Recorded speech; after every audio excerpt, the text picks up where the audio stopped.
Welcome to Armchair Expert, Experts on Expert. I'm Dan Rather, and I'm joined by Monica Monsoon. Hi. Hello. This long-awaited Easter egg. People were growing impatient, and I understand why. Yeah, we dropped this egg a while back. We did. Recklessly. It was a golden egg. Yeah, it sure was. Finneas. Finneas is an Academy and Grammy Award-winning singer, songwriter, and composer. His solo albums include Optimist, Blood Harmony. He's written and produced, What Was I Made For? No Time to Die. When We All Fall Asleep, Where Do We Go? Happier Than Ever. He's such a beast. And such a beast. I'm so excited about this. He has scored a new Apple TV series that comes out this year called Disclaimer. And so now he's scoring things. Yeah, he's done a few things. Which He's a really phenom. Exciting. I know. He is a prodigy. He also, I'm going to put him in almost the Kimmel category where a lot of good boy vibes and sexy guy and cool guy. Oh, all sexy the man categories. and best boy. Yeah, right. He kind of delivered on all the categories. I can see that. I feel like a lot of people have the opinion of him just based on what they see on TV, that he's just a very... You might think even shy. Exactly. Shy, super sweet. And he's not. He has a fun personality. Big time. A rascal even, I'd say. And a little bit of a contrarian, he says himself. So it's fun. Yeah, it was a big fun pop out the whole way. Yeah. And now I adore him. Please enjoy Finneas. He's an armchair expert. He's an armchair expert. He's an armchair expert. Oh, you've been seeing each other? Yeah, well, Finneas has seen me with my headphones in. He lives in the hood. Well, I know, but do I know that you guys are seeing each other at walk? Well, I have two dogs, so I walk relentlessly, as you do. You're a better dog owner than I. I have two dogs and I am not walking at all. Over the last 2 years, I've been like, I think that's Monica.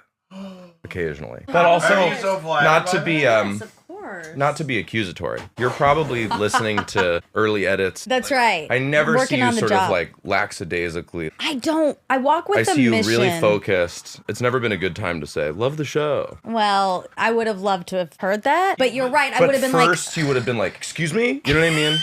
pretty accurate. Well, because they Terrible. could be saying a car's coming. Like, you have to react You do have quickly. to kind of be fast with yeah, it, yes. you got to be fast. True. There's so much here, though. Also, Monica, yes, she likely was editing or preoccupied. But also, she enters the street is like, it's an apocalypse. People are going to attack her. Like, she's definitely in a zone when she's out on the streets. Is that fair? That's fair. My best friend, happy birthday, Callie. It's her birthday today. Thank you. My best friend said, he was talking to Raw. I thought you were being funny about Kelly's birthday. She said, I walk like I'm on a mission. In high school, I would do that. Oh, they're so good. They were brought to us direct from I'm gonna wait till we're deep in this interview when my Misophonia. intermittent fast is broken. And I'm gonna hit a Tim Do you have an alarm that goes off on your phone? No, but I'll feel it. I'll know when noon is. Yeah. You do it? Pavlovian. I've been doing it on and off. I'm a fan of it for two reasons. One is who likes to fall asleep feeling too full? Sure. And then the other one is just in any version of dieting at all.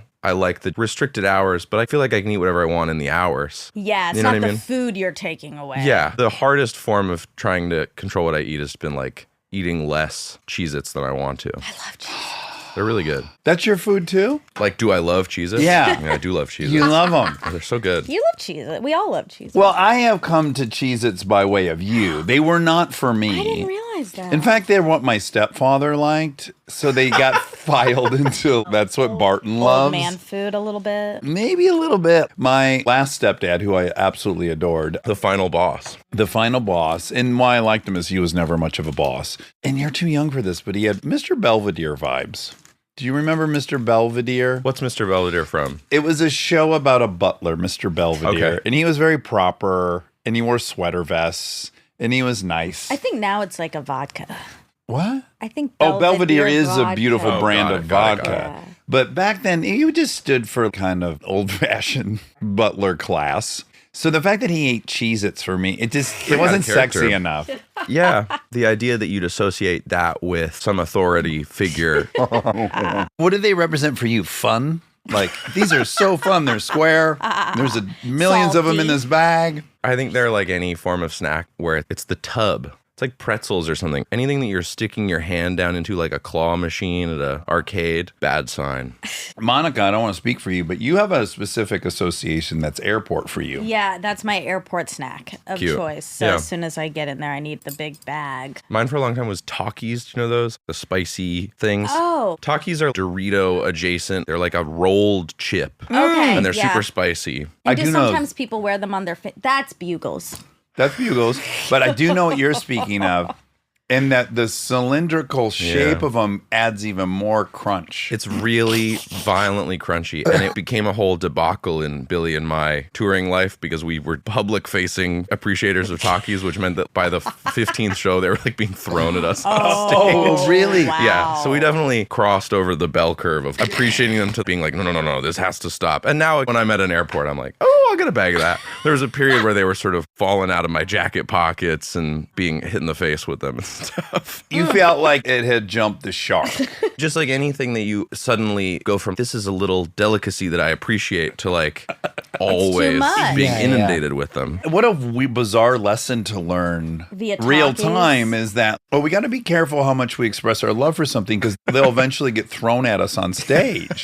Thank God you weren't into throwing stars or something dangerous. Something that would kill me. Yeah. I've always, because I'm a junkie, so I've thought there were certain performers, generally stand-ups, who knowingly would be like, bring drugs to my show. And people would throw free drugs on stage. Wait, and I thought that was really? such a great idea. Yeah. I thought it was so generous. Well, it was generous of the participants, Yeah. but also what a great hack. You're in another town. You don't want to travel drugs. I you feel don't like want you're to store. talking about a pre-fentanyl period of time. Exactly. I That am. sounds terrifying. You're Don't right. do this, kids. If you're a very popular stand-up, the three people that are out there listening, Theo Vaughn, don't ask anyone to do this. I'm not friends with stand-ups like you are, but when I go to friends' concerts and I go to their green room to say like, great show, there's usually some consumed bottle of alcohol Of course. that I have a feeling of like, oh my God, are you hitting that every night? That kind of blows me away. And maybe it's a whole band and maybe it's a whole crew backstage and they're all having it. But sometimes I'm like, I don't see a lot of people back here, man. That's a very empty Huge bottle. deficit of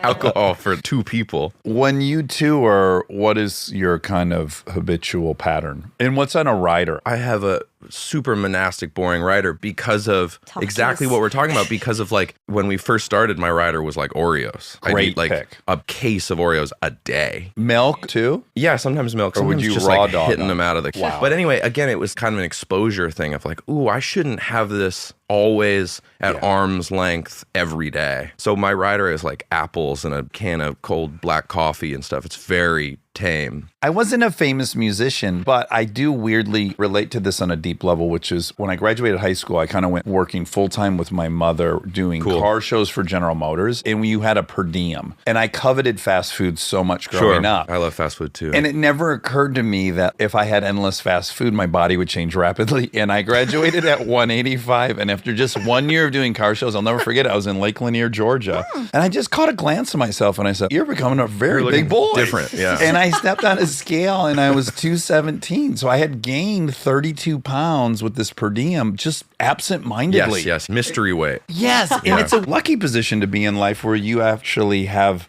excess. It's true, or yeah, what's around? We're talking about the same thing basically, which is that adulthood and independence was coinciding with this other unhealthy thing. Living at my parents' house, my mom's a healthy person and had healthy shit around. Even I remember turning 18 and I was dating a girl that was going to college and she was home for the summer. And I would go over to her parents' house where she was staying and we'd hang out late in the evening, but it wasn't kosher to spend the night, so I'd leave. And there was a Taco Bell blocks away. And I hit that Taco Bell Well, you almost had blue every night balls, for like and you had to get. funny. No, they get were yourself fucking. He to the just wasn't Taco Bell. sleeping over. Oh, you're right. You're right. What am I thinking? Yeah, she was Anyway, in I did a college. He was Taco Bell. 18. I did a Taco Bell like These were every... post-coital tacos. Sure, yes.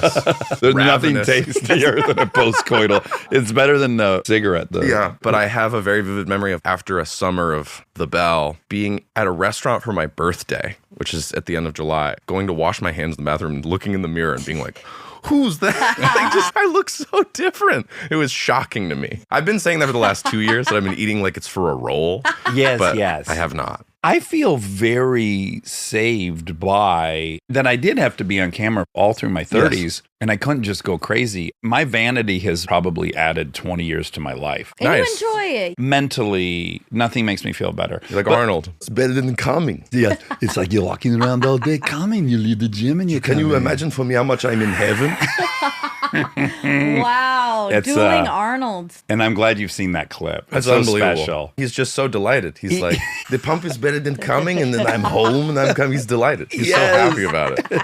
And he was doing 2 a days. Yeah. So he had the pump twice a day. Yeah, how much for me I am in heaven really killed me. Can you imagine how much for me I am in heaven?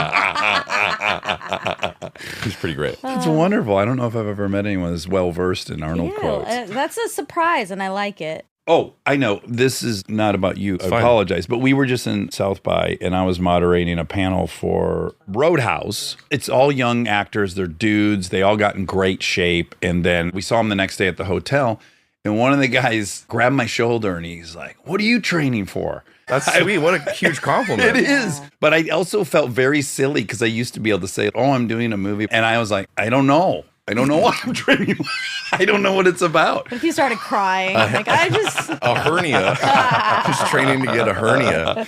Yes. First of all, I listened to the Jake episode of Armchair when he was like shooting that. And I was sort of at stuff that Jake was at a year ago when he was finishing shooting that. 'Cause remember, they shot for a while. He got COVID or something and it paused for 2.5 months. So I was like, dude, so you just had to stay like 0% body fat for 3 months while you're on hiatus. And I was Right. like, yeah, it sucks. You know?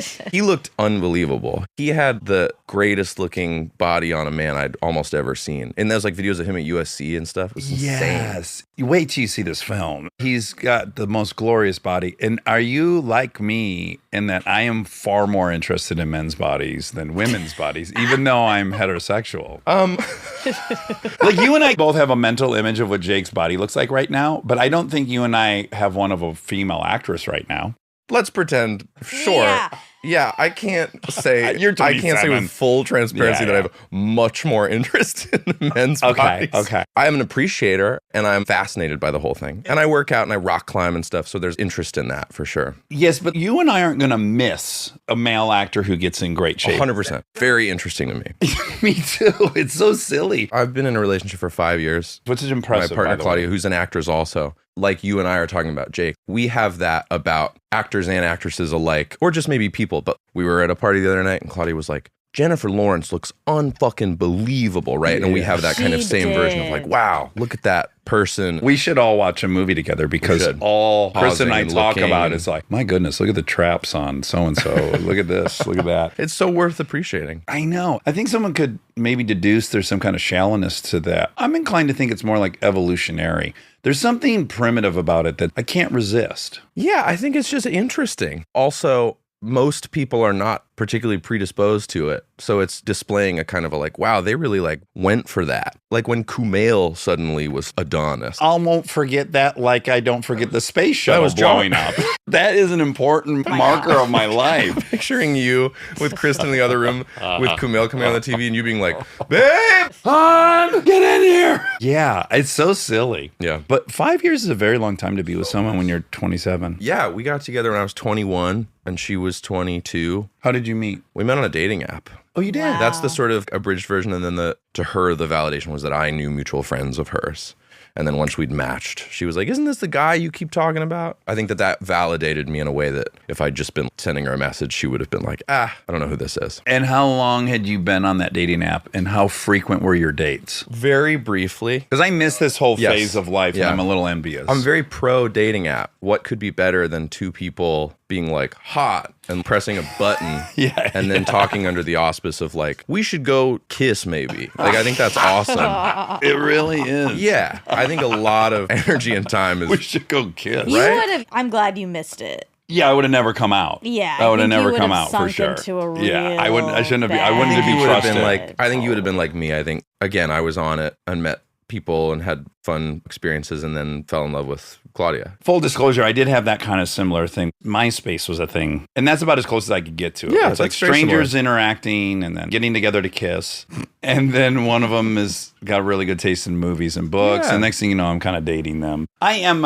habitual monogamous. Yeah. I can't stay out of a relationship. Truth be told, Yeah. had you had a long one prior to this 5 year? I hadn't had really long ones. The college girl, how long was It was that? like a year. That's pretty good. Yeah. Do you think we could go out on a limb and say that it maybe is somewhat related to our relationships with our moms? I definitely like have a really great relationship with my mom and a really great relationship with my dad. For me, this is a weird way to put it. I'm a real problem solver to a sort of debilitating degree sometimes. Everything's a problem. Not everything's a problem, but if there is a problem, I'm going to try to work through it. Yes. And I think sometimes I'd have friends who seemed like they were having a really good thing with a partner. And I'd be like, what happened to that thing? And they're like, oh, it just didn't work out. And I'd be like, what happened? And they'd explain something to me and I'd be like, well, that seems like very surface level. That was solvable. Could have had a little conversation where you said, hey, that made me uncomfortable. When you said that to me, it made me feel small. Yeah. I just communicate a lot. But do you think maybe implicit in there is that you and I both had mothers that if I did go bring my feelings to her, she took them seriously. she validated them. Listened. She didn't deny me because I said so. She treated me as a peer and with respect. Did you go over to friends' houses as a kid and say, can we do this? Can we have a sleepover? And they'd say no. You'd say, why? And they'd say, because I said so. That blew my mind. Oh, couldn't the believe parents? it. Yeah. Well, interestingly, now I am going to betray our bond. My mom begging was not on the table.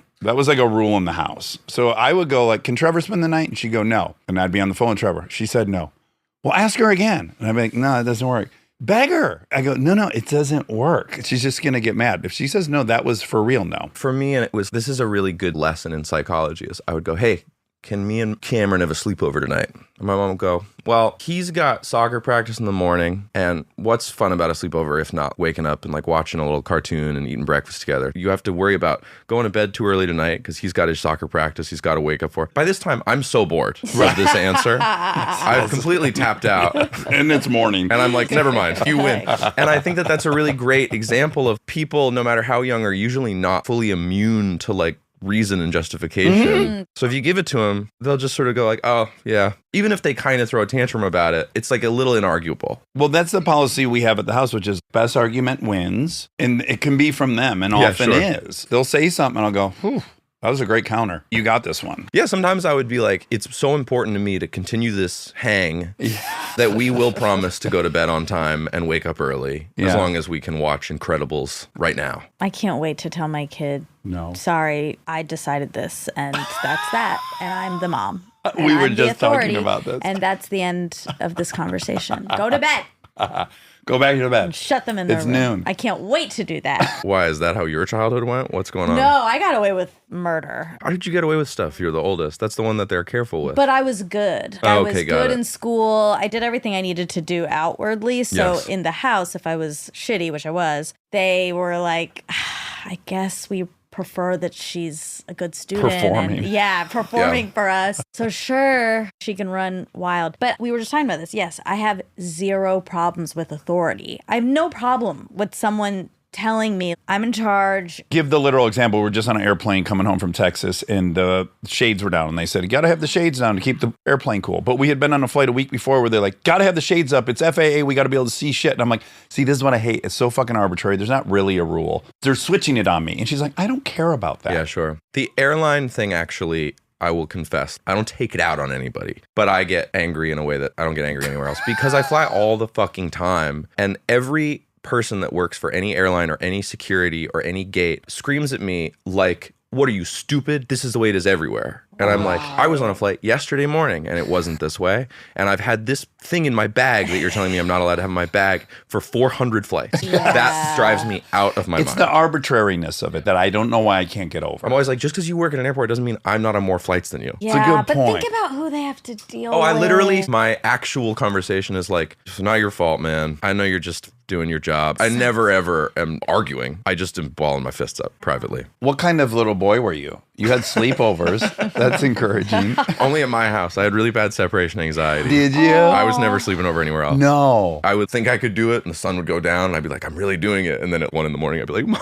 You would call. Oh, yeah. Sweet. Would you be embarrassed? Yeah, for sure. I would like other myself in ways like that as a child, like with separation anxiety. That's how it felt to me. This makes me different than everybody else. Which you liked or didn't I did like? not like. You did not Yeah, like. I was very embarrassed. I really wanted to just be like everybody else. I was even, for a time as a young person, very self-conscious to be named Finneas because nobody was named Finneas and it wasn't on a keychain at the Jurassic Park ride. And I wanted to be named Jack. There's a weird invisibility thing as a child. Of I just want to be camouflaged to all these other people my age. You don't want anyone to have any reason. Yeah, and kids are so unfiltered and entertainingly so, but kids will be like, that's a weird name. Why are you so afraid of this sleepover? Why do you have separation anxiety? Yeah, why are you a nerd? Just weird little things like I'm left-handed, or you feel like stupidly ostracized. Even in LA, I'm kind of surprised. It's just collective. Like nobody's doing it. It's just that your two best friends aren't. As a child, I don't know if either of you related to this. I just wanted braces. My friends had braces, and I was like, I want to have braces like my I friends. just want to be like everybody. Yeah. I kind of wanted glasses. I wanted glasses too. Yeah, I was running around with good teeth and 20/20 vision, just devastated. Well, Talk about grass is always green. that's like all these cute white girls had short legs, and I had long legs at the time. Okay. And I went home and I told my mom, I just really want short legs. And she was like, what are you talking about? Everyone wants long legs. And then that was the end of that conversation. But it's that. It's like you just want to blend. Glasses to me is like, you've got space work. Like you've always got something I to know. do. And then you're also hiding a bit. You're behind something. That's It's appealing. so fun. And you get to pick what they look like. Immediate customization. Personality out Yeah. loud. You get to wear different ones and you feel differently that day. It's pretty awesome. Yeah. I actually do have a bad eye now. I just have astigmatism in my eye. So I have some glasses. And it really scratches an itch. I really like it. Yeah, I got them too because I'm old. My nearsightedness is gone. Oh, you have like a little shade on them too. I don't like the shade. This was regrettable, but I have the exact same pair upstairs in my bedroom without the shade, and I really, really like them. Those look cool. You look like Robert Downey Jr. now. Oh, Phineas, that was thank really you. nice. Oh, that was wonderful. What part of LA did you grow up in? I grew up in Highland Park, which I loved. It's wonderful. It's changed It so is. much I since mean, you were a kid there, right? We definitely only lived there because we couldn't afford to live anywhere else. I didn't ever feel like I could walk around as there like were a a ton young of gangs child. there. We really heard gunfire right outside our house a couple times. But I was there the other day and I was like, oh my God, Silver Lake just bled through this Yeah, neighborhood. there's like It's kinda retro crazy. bowling alleys and farm to table restaurants. And like Le Labo. You know what I mean? Yeah. It really got super gentrified. Did you ever fantasize about living somewhere other than LA? Because I'm always confused because everyone else in the rest of the country, we're all watching TV Right. and we're like, well, we got to get there. That's where everything's happening. I think when you grow up here, especially growing up on the east side, the kids I knew lived in Pasadena, and Burbank, and Eagle Rock. I didn't feel like I was walking around Hollywood Boulevard. And I still don't. I grew up in like neighborhoods where we rode bikes and stuff. I really loved it. We started touring when I turned 18. I've really enjoyed going to places, and I've subsequently found places like Australia where I've been like, I love it here. I could totally spend 5 years Is here. it Melbourne you love? Melbourne's amazing. Young people I know are all going to Melbourne. Melbourne's like pretty it's amazing. Brooklyn of Australia. The neighborhoods outside of Sydney are amazing. There's a city called Brisbane. They call it Bris Vegas, which is a real Australian tell from a bunch of people who've never been to Las Vegas because it's way better than Las Vegas. Oh, it is? It's super fun. It's gambling though? There is probably a portion of that. I've never done it there, but it's just kind of a nightlife place. Anyway, the Australian listeners are going to be like, what the fuck is he talking about? But I've really loved being there. Do you fantasize about getting a second house somewhere? I had a place on the beach for a while in LA. That's here, obviously, but that was a weird sort of Impulse buy? yes, a classic paradigm. It was COVID. Okay. And the beach was suddenly illegal. And I was like, well, I could just buy a place on the beach and then go to the beach, which is pretty crazy. Oh, you don't like authority. I can No, this is feel true. it. Yeah, it's coming out. I wore a mask. You followed the rules. Yes, He wore yes, a yes. mask in his car. Forgetting, Monica, that my disdain for following rules is met only with my fear of everything. My separation anxiety. That's right. It's a good combo. Interesting. Phobias. You're kind of authorizing yourself. That's true. I'm Yeah. very restricted by my own design. Anyway, the reason I bring this beach house up as a debacle is I don't even really like the beach. Yeah, it's terrible, especially the California beach. Yeah, I just sort of thought I would suddenly become a very different person than I am. I was like, I'm going to walk around barefoot and gaze meditatively at the ocean, and that's never a thing I've wanted to do ever. Yeah, work out with Laird Hamilton in his pool, maybe. Yes, he's kind of ubiquitous up there. I never met him, but a bunch of my friends were like, we're going to go kick it with Laird Yeah, we're going to work out in his pool. down at the bottom with the weights. Yes. Yeah. I saw like a thing online the other day of a beautiful window overlooking Lake Como or something. And somebody commented, I would love to look at my phone there. Which is very much like my unfortunate brand. I'm so much older than you, so I have much more experience with this, but it sounds like you've already dipped your toe in the water, which is I'm very romantic. I live in fantasy, so I've done things, and then I get there and I go, oh yeah, it's just still real life. I'm still me here. How about Yeah, that? Exactly, That's right. exactly. Wherever you go, there you are. Brought myself here. That's right. I was hoping to leave him behind, but here he is. I sold the beach house. Well, by that's the what I way, was going to pretty ask. quickly. How long did this last? I had it for under 2 years. I'm a little bit of like a doomsday prepper. So I had a kind of a like, this is going to be washed away. That's my whole thought about Malibu. I sort of had a feeling of like, I have to sell this to somebody before in the next 10 years, there's going to be some point where Yes. everybody goes, we can't buy this. And also, people find it so relaxing to be on that water. And I'm like, that churning mass of water is just eating the shore. I was on a wet, dry beach, which is tide comes in and you have no beach. Tide goes out, you have a beach. Our staircase would just get exploded. The waves just go like and blow it up. And the windows would get destroyed. It's under attack. Yes. It's like always having construction done. It was a dumb idea of mine. Okay, so what were your hobbies before at 12 you go with mom to a songwriting class? I really love drawing. I'm going to stop. You're a sweet boy. I like you so much. Thanks, you also man. read so much older than you are. It's crazy. Well, you've just been around for a long time. I think that's why. But I feel like we're peers and we're not. I'm 22 You're years peers. older. 22 years. If we were dating, people would be talking about it. well, like that's Dax, true. They'd be This talking is about our disgusting. physiques, man. I hope we get on that Malibu beach at your house. Pause the footage and they'd go, look at those traps on those guys. These guys are really going for it. Yeah. A couple guys would be having that conversation. Like, look and at this. No one else. Who's spotting? Who's lifting? Wait, we should talk real quick before we get too much further in. Your mom taught At the At the Groundlings. Groundlings. Yeah. I sadly never is had her as a incredible. teacher. Missed by whatever amount of years. Our Yeah. friend Jess was in Love your Jess. mom's class. Melissa McCarthy. Yeah, that was so funny at the, was it SAGs? She was like, I already met you in utero. Isn't that cute? My little sidebar about Melissa McCarthy, because I just was talking to her the other night. She's a big successful actress and is a movie star. And our mom did not become a movie star, but we would see her in like skits at Groundlings. I always had like a weird empathy crisis as a kid watching our mom play a pathetic character. Does that make sense at all? Yeah, it would hurt your Like feelings. watching my mom play a buffoon and be made fun of by the other characters in the skit. And I said to Melissa the other night, I was like, were your kids cool with Billy drawing all over your face the other night? Just out of a kind of curiosity, because her kids are very young. And I was like, I think I might have felt super weird about that. It's really funny. It's But Billy very like funny. grabs her by the face, draws all over her face. Oh, wow. She signs her name. Melissa says, can you sign my dress? And Billy says, no, I don't want to ruin the dress. She goes, can you sign my face? And Billy goes, sure. And signs all over her face. Yeah, it's it's very very funny. funny. And Melissa kills. That was at SAG? Yes. Uh-huh. Okay. But I only brought it up because I was like, do your kids care when Ariel kills you? You know what I mean? Right, Like the Little right. Mermaid. And she basically said no.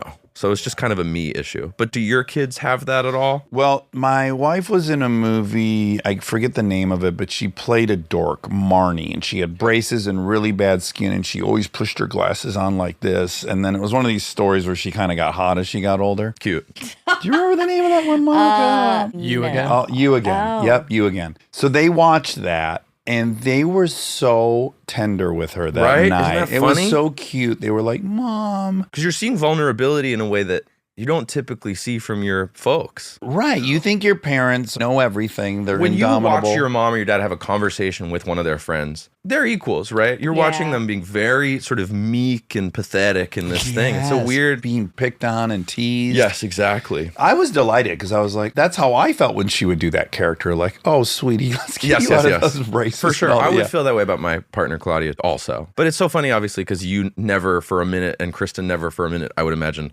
feels that way shooting it. She You're also like killing the never performance and love it. experienced that. Sure. She never looked like that. Or But I'm she saying was in always the scene, perfect. it's not like she's having a identity crisis on set. She's like, I'm killing This this is fun. character. Yeah, she's not feeling tormented. She knows this is comedic. She's hoping she's doing a good enough job playing a loser. Yeah. Yes. Am I enough of a loser? Yeah, the losery, Yeah. the better. So did you go to a lot of shows at the Groundlings as a kid? We went to some. So I was raised on going to the Groundlings as a little kid and then driving around with my dad listening to Stern. Oh, no kidding. I'm a very talkative person, and my parents have always been very willing to answer my questions. I can't clock the age, but there came a time where I started asking about the context of Stern. Yes. Where I think my parents were like, oh, okay. You're right, because there is a very pivotal point where most stuff's going over your kids' heads. Yes, exactly. And then they start getting wise to it. And you go tell your friend. You go like, I was listening to the Howard Stern show.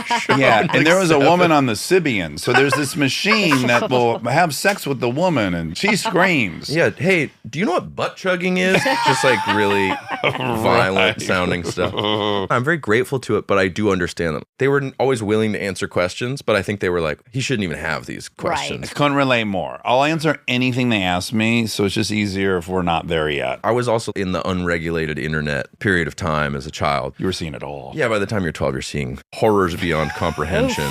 It's murder scenes almost. So crazy. Yes. Did you have any aspirations to be in the Groundlings or to act? I mean, I know you ended up acting. Yeah, I like to act. I got an agent when I was 12 and started doing auditions. I loved acting. I did the homeschool version of like a school play when I was about 12, and that made me interested in it. Why did your parents homeschool? I think I was like a pretty weird child with a bunch of separation anxiety, even by the time I was like 4. They didn't have any money to send me to a crunchy private school. So it was like whatever close by I could go to. And they were actors that never worked. So they were like, we can homeschool him. And you're appreciative of that? Yeah, it worked great for me. I mean, I turned out to have a lot of self-motivation, even as a young kid of like, I'm going to go take these crayons to my room and draw for 5 hours. In LA, there's all these kind of networks via like email and whatever of parents that are homeschooling. You might all go do some class or some sort of extracurricular thing together. Or meet at the park for some exercise. Exactly. I only bring that up because there are kids for whom homeschooling worked out great, and then there are other kids for whom homeschooling was like not the answer. Kids who are self-proclaimedly need outside sort of, hey, you got to do this thing and don't have a lot of motivation.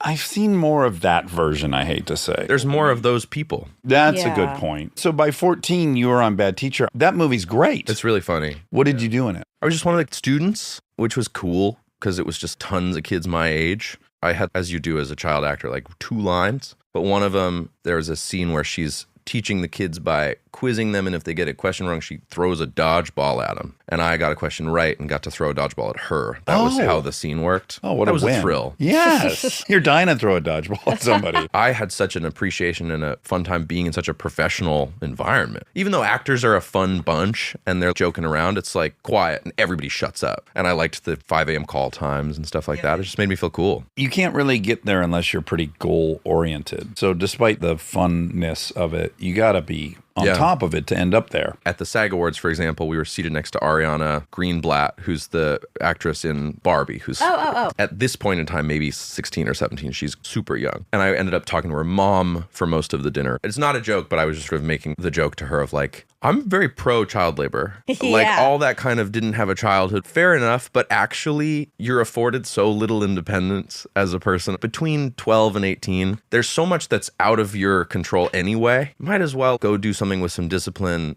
make some money. I think it's a really interesting experience. I did Bad Teacher as I simultaneously joined a basketball league. I can't repeat on this podcast the things I was called in the basketball league. It was an interesting juxtaposition in my life of being really valued and being really good at something, not basketball, being really good at acting. And then also being my team's handicap. Our team won the championship of the league. And I was like, I'm the reason it was close for them. Right, because they had to play you for a You few made minutes. it interesting for them. Exactly. You were the person when they put you in the whole team where it was like, don't give him the ball. 100%. But what a great experience, because then you know early, I think I should maybe lean this way. Yeah. It was also just a good illustrator of kids can also be really mean. When you're on set, you might have kind of a like, not only do the other kids on the set think I'm cool, Justin Timberlake is high-fiving me. Totally. And then you're playing with other kids in a basketball league and they're just hate talking There's to not a you. lot of places you get rewarded for being emotional and creative and artistic as a little boy. And so this is one of the places you can. So I'm for it. True.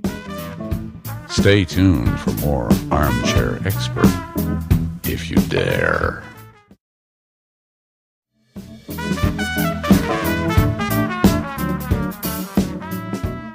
Okay, so now 12 years old, you go to a music writing class. My mom has always written songs. She's never made a penny off of it, but she's always done it.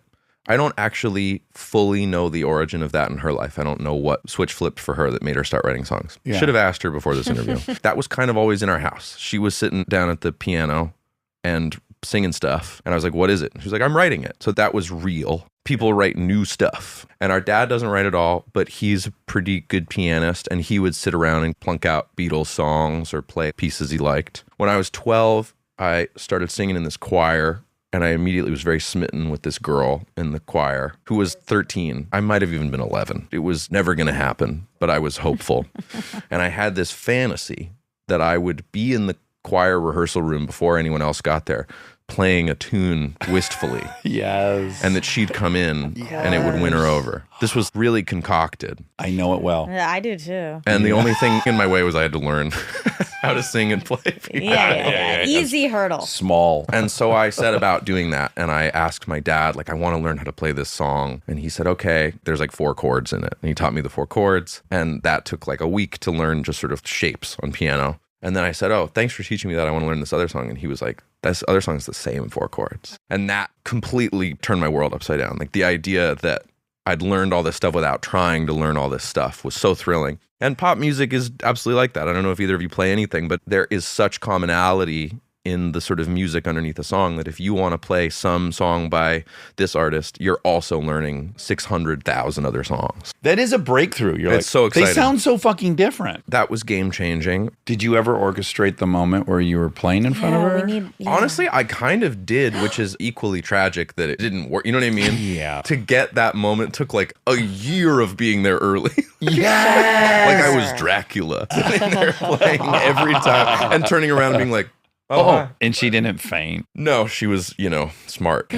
And then, yeah, I started singing about how I felt and trying to make it rhyme. And my mom, to her credit, and I think this is a really good strategy for teaching anything or parenting, was not sort of ever like, there's a right way or a wrong way to write songs, but she started to try to help me diagnose parts of songs. We'd listen to a song and she's like, this is a bridge. Do you hear the rhyme scheme in this? The rhyme scheme is A, B, C, B. That sort of language became visible to me. So that made me start writing songs. And it never felt like homework. It was never made to be homework. I just wanted to write all the time. And then I coerced friends to join bands with me and played in bands almost every day from the time I was like 12 to 18. What instrument were you playing in those? I was playing like crappy guitar and singing and desperately knew, dude, this is crazy. I'm kind of remembering this now. When I did the movie Bad Teacher at 12, this is so naive and crazy. I was like, I'm worried this is going to get in the way of my career of being a musician. I remember referencing Keanu Reeves. Sure. I remember being like, nobody takes his band seriously. Yes. Yeah. Yes. Well, So funny. By the way, I had the exact same completely foolish proposition where I was down on one of these car shows and I had set a record on this certain track in a Congrats. car. Nice. And someone from Mobile One was talking to me, and I always want to be a race car driver. And I had just got into the 4th level of the groundlings. The guy was like, you should move down to Georgia and give this a shot. And I remember arrogantly thinking like, well, you can go from actor to race car driver. You can't go from race car driver to actor. Totally. No one wants you to audition. Dax Shepard, the race car driver. Right. Lewis Hamilton's not going to be like in comedies at any well, point. I would not rule He's that so out. talented he might be, but it would still, to your point, everybody would say this phrase, he's actually good, just from the stigma. Whereas car racing is quantifiable. You're either fast or you're not. There's really no bullshit. Even when Timberlake started acting, which was hilarious because he'd grown up on the Disney Channel. Right. He started acting. Everyone was like, he should go back to making albums. Everyone was so mean about it. And he's a very good actor. He was great in The Social Network. Yes, minimally, he's one of the best Saturday Night Live hosts. He was super funny in Bad Teacher. He's very talented and consummate, but it's really just a prejudice against everybody thinking they can then go act. Yes. Okay, so that kind of answers my follow-up question, which is like, was music the priority? And it sounds like it was. To a crazy sort of psychopathic, the only thing I care about, the only thing I'm focused on degree. Hours and hours a day of Hours a day and just really certain that that's what I wanted to do with my life from a super young age. I was like 14 thinking that I could be in a band that was big at 14. Me and my friends and all our parents. What, on the road? Yeah. It'd be horrible. Obviously, I saw the documentary and I loved it. So good. And your parents They're the seem best. so fucking dreamy. They're pretty in it. awesome. Yeah, I can't imagine they just were edited well. They No, seem no. really special. That's totally the way they are. Having a documentary made about your family is such a weird experience. I don't know if I've actually seen the final. I saw whatever the first cut they showed us was because they demanded we see it. And I was like, well, that's enough for me. I don't ever need to see that again. Yeah.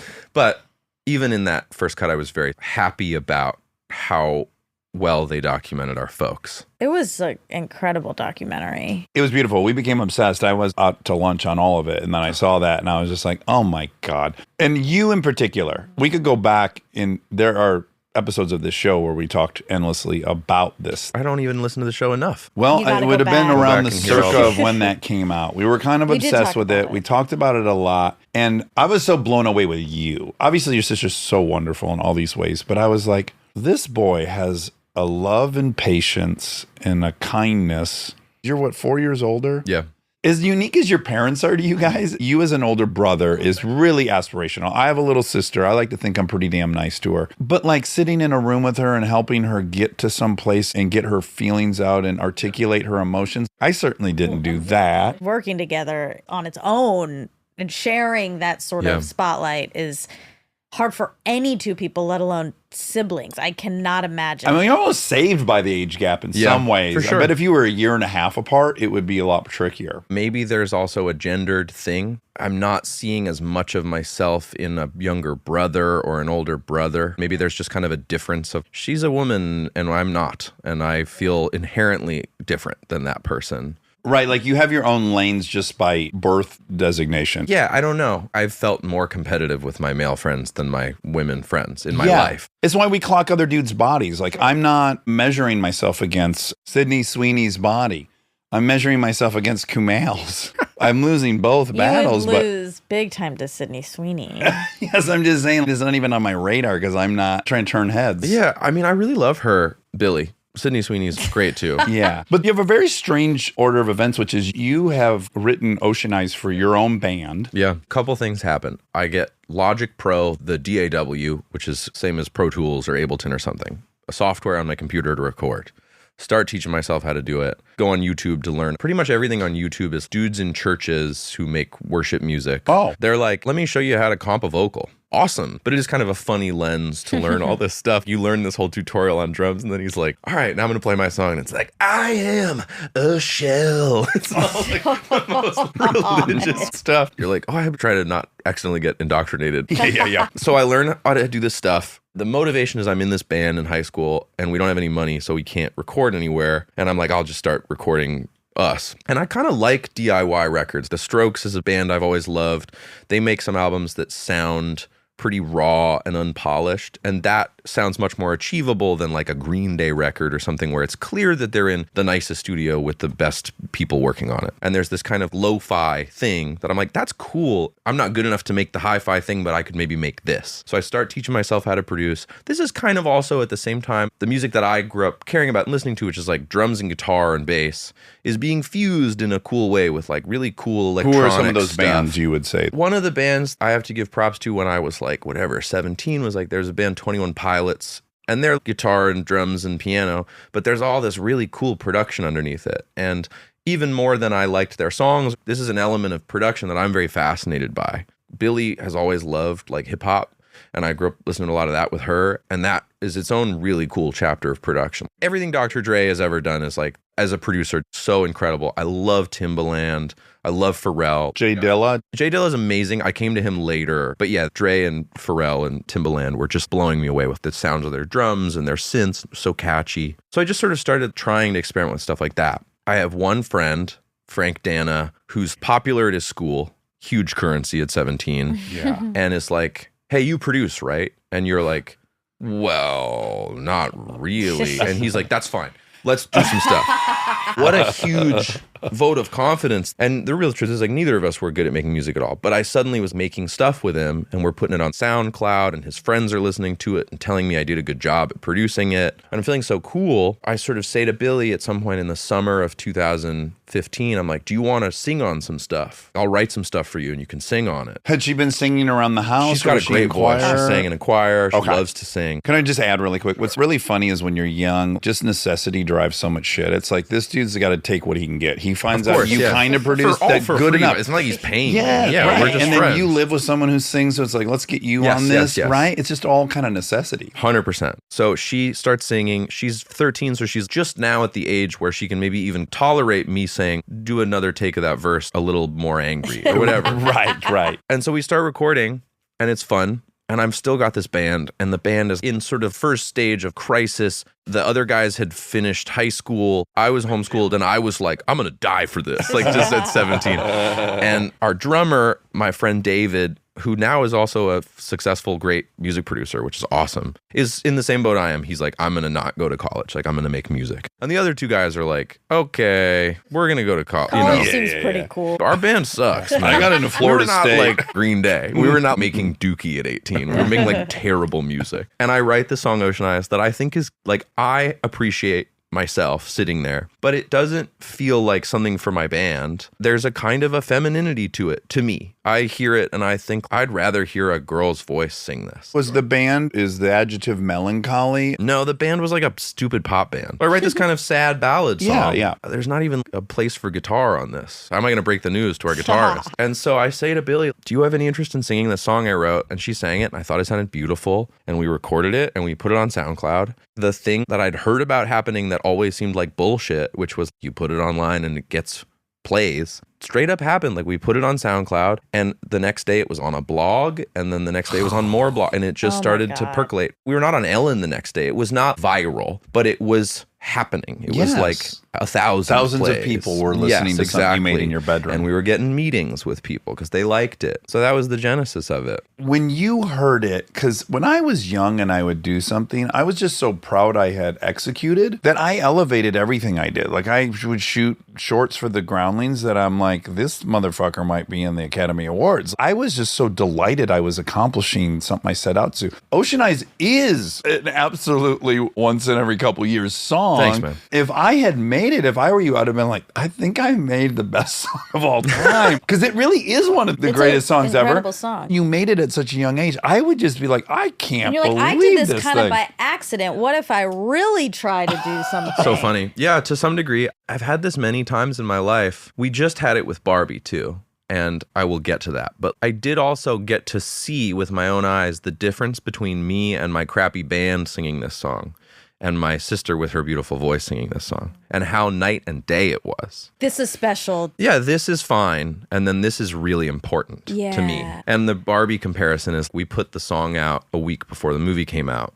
and people really liked it, and I got a lot of messages like, this is a beautiful song.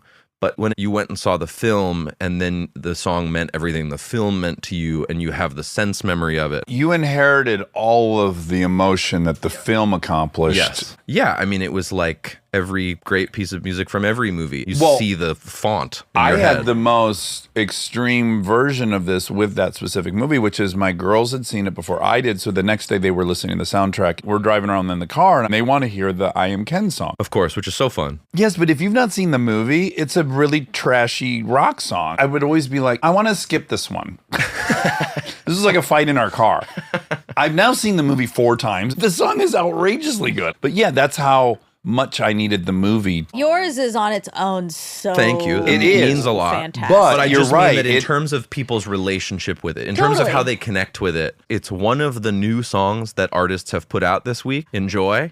And they're listening to that with whatever the new Peso Pluma song is and the new Post Malone song. And they're just sort of like, here's new music. Versus the movie I saw yesterday that I laughed and I cried through. Exactly. And The then I go home and listen to that. Yeah, suddenly you love it. Also, here is a song that is now the symbol of the experience of women under a patriarchy. Yeah. Like, yeah, it becomes. Now this song is Now it like has this thing, yeah. fucking like Yeah. historic. I have to pee so bad. Yeah, I'm going to yeah, use the yeah. bathroom. Yeah, yeah, now. we'll I'll step be- right I'll out. Step be- right I'll out. be I'm calm. proud of you for saying you had to and not just suffering through it. Well, you can go next. I'm done. Back in it. Is this brand new? Like, is this like... Yeah, we just got that installed. Yeah. What's great is you can only be as tall as me. The maximum height. If you were 6 inches tall, you'd hang yourself. How tall are you? 6'2.5" ish. Taller than most. I don't think I'm tall. Like, of course, I don't feel tall. And then I see pictures and I go, oh my God, you're too tall. Also, when you go to a concert or something where everybody's standing, you're looking over everybody. Yes, but you know, because it's the only way I've seen things, I don't remember it. Other than I get self-conscious, like the poor person behind me. I slouch in chairs at premieres and I You're very, make myself small. you're Try to be conscientious. conscientious. How tall are you, Monica? 5'1.5" Do you feel short? I don't. Great. Do you think How I tall are look you? it? looking at both of you with my same two eyes. We're a bad pairing. Take him away from the scenario. That's the problem. If you just see me in the world, when you see look me like walking, you look like an iPod Nano looking at the two of you right now. I'm not Yeah, saying that I you would as a know. person.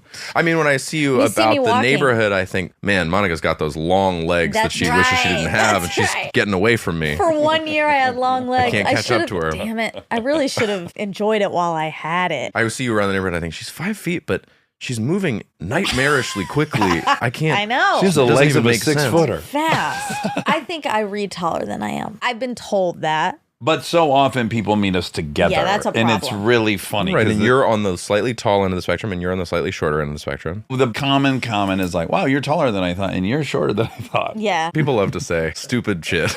Right. For me, it's generally goes well. It's like a reverse burn. This even happened. I was fucking presenting on an award show, and I was paired with, who is that Australian actress, singer, maybe? Very, very popular. And then in the middle of her presenting, she turned and she goes, wow, you're so much better looking in real life. She just said She it out couldn't loud help on the herself. show. I think that would make me feel really good. Did it make you feel good? It did, but you know, the mind, It's kind of an insult. Yeah. It's kind of an- It's like I've been thinking I you thought look you were- bad. I I'm thought shocked you were you're not ugly bad for years. looking. Yeah. Yeah, totally. And it's all where your own self-esteem is on that given day. So that day I was like, oh, that's nice. Better that than I look worse in real life. I'd prefer to look good in real life than on movies. Sure. Right? If I had to pick. Uh-huh.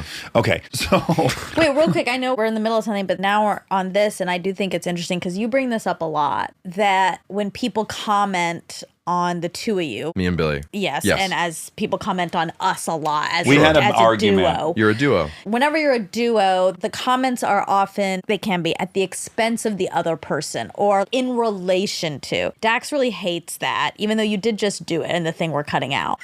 yeah. But I feel solid about that one. But everyone feels solid. Yes, it happens a lot when they write an article about Monica. The inclination is to go like, I mean, you hear it as they're saying it's despite you or something that I'm Yeah. good. But It's tricky. It's tricky, but they're also trying to elevate me because I'm not the main focus. instead of just saying she's great, it tends to be like, if she weren't there or she keeps him from blank, or the way they want to compliment her is somehow always at least feels disparaging to me, whether it is or not. Does it bother you? It only bothered me when one of our friends, they were asked to quote, and we're friends, and I was like, well, that was a weird way to phrase What did they that. Like, say? I wish I could remember the details. Was he like, Dax sucks and Monica's great? What did he say? He didn't Like, know. thank God Monica's there, because that guy fucking sucks.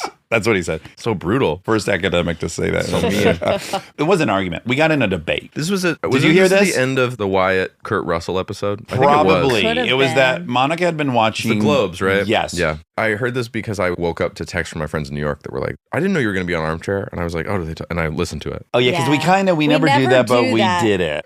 Exciting. Yeah. Okay, so then you're familiar with the debate. I remember it. Should we talk about it? Yes, let's Yeah. talk Okay. about it. I remember both of your points. This is the day after the Globes or something. Monica's point, which was very kind, was Finneas stands there like a potted plant as they ask Billy a bunch of questions. And then they go, bye, guys. Wouldn't it be nice if they asked him a question? Yeah. Dax's point was, who cares? It's a little interview before the Golden Globes, and she's wearing a cool outfit, and he's wearing a suit, and he's the millionth person that night in the suit. And it's not a representation of who's more important. It's a representation of the audience and the interview. A red carpet, like the conceit of a red carpet, which is let's get the most popular person here to talk about their outfit. Also, I'm going to throw this in there. Red carpets fucking suck. Yes. Yes. The They are interviews are awful. They're so 100%. uncomfortable. The idea that I get to stand there and not have to say anything is a thrill. You like it. Oh, yeah. And there are great interviews. I don't want to be disparaging of all interviews. I just mean the format and the environment. If you watch an interview, you can see they shift the mic over to me, and Billy relaxes and gets to not suddenly be nervous and have to come up with an answer to the question we've been asked 450 times in the last 2 months. It's brutal. The closest analogy I can imagine is, you know, when the prisoners escape from jail and they shine that enormous light on the person's face. Because Chris and I do a ton of interviews together too, right? When you get the sense that they're actually going, and then the interviewer goes like, you guys haven't been out in public, and all of a sudden you just feel like, oh fuck, that big old light is shining on me, and I hope it's shining on her. I need a minute to think about this The question. best case scenario is that you're boring, and the worst case scenario is you say something and they never invite you to anything ever again. It's like very high stakes. Yes. That's true. And then the point I'll add too, and you're here to answer this, which I appreciate, is I was also making the point that there has to be some expectations on your end, like who you're trying to be. And my guess is that you're trying to be Quincy Jones. You said it, Timbaland, Pharrell. I'm imagining that the space you want to occupy, you also recognize Quincy Jones was behind the Michael Jackson, but Quincy Jones is the genius that is in all these other things. I can't imagine as you endeavor into the job you have that you're expecting to be all that popular. Does that make any sense? I think that everybody in every avenue of their life is hoping to be seen for their work, right? Yes. If you do something, if you build your kids a playhouse and they go in and they go, well, whoever built this did a great job. And you go, I built it. Yeah, exactly. Whoever's right here. You know what I mean? Like Yeah. you want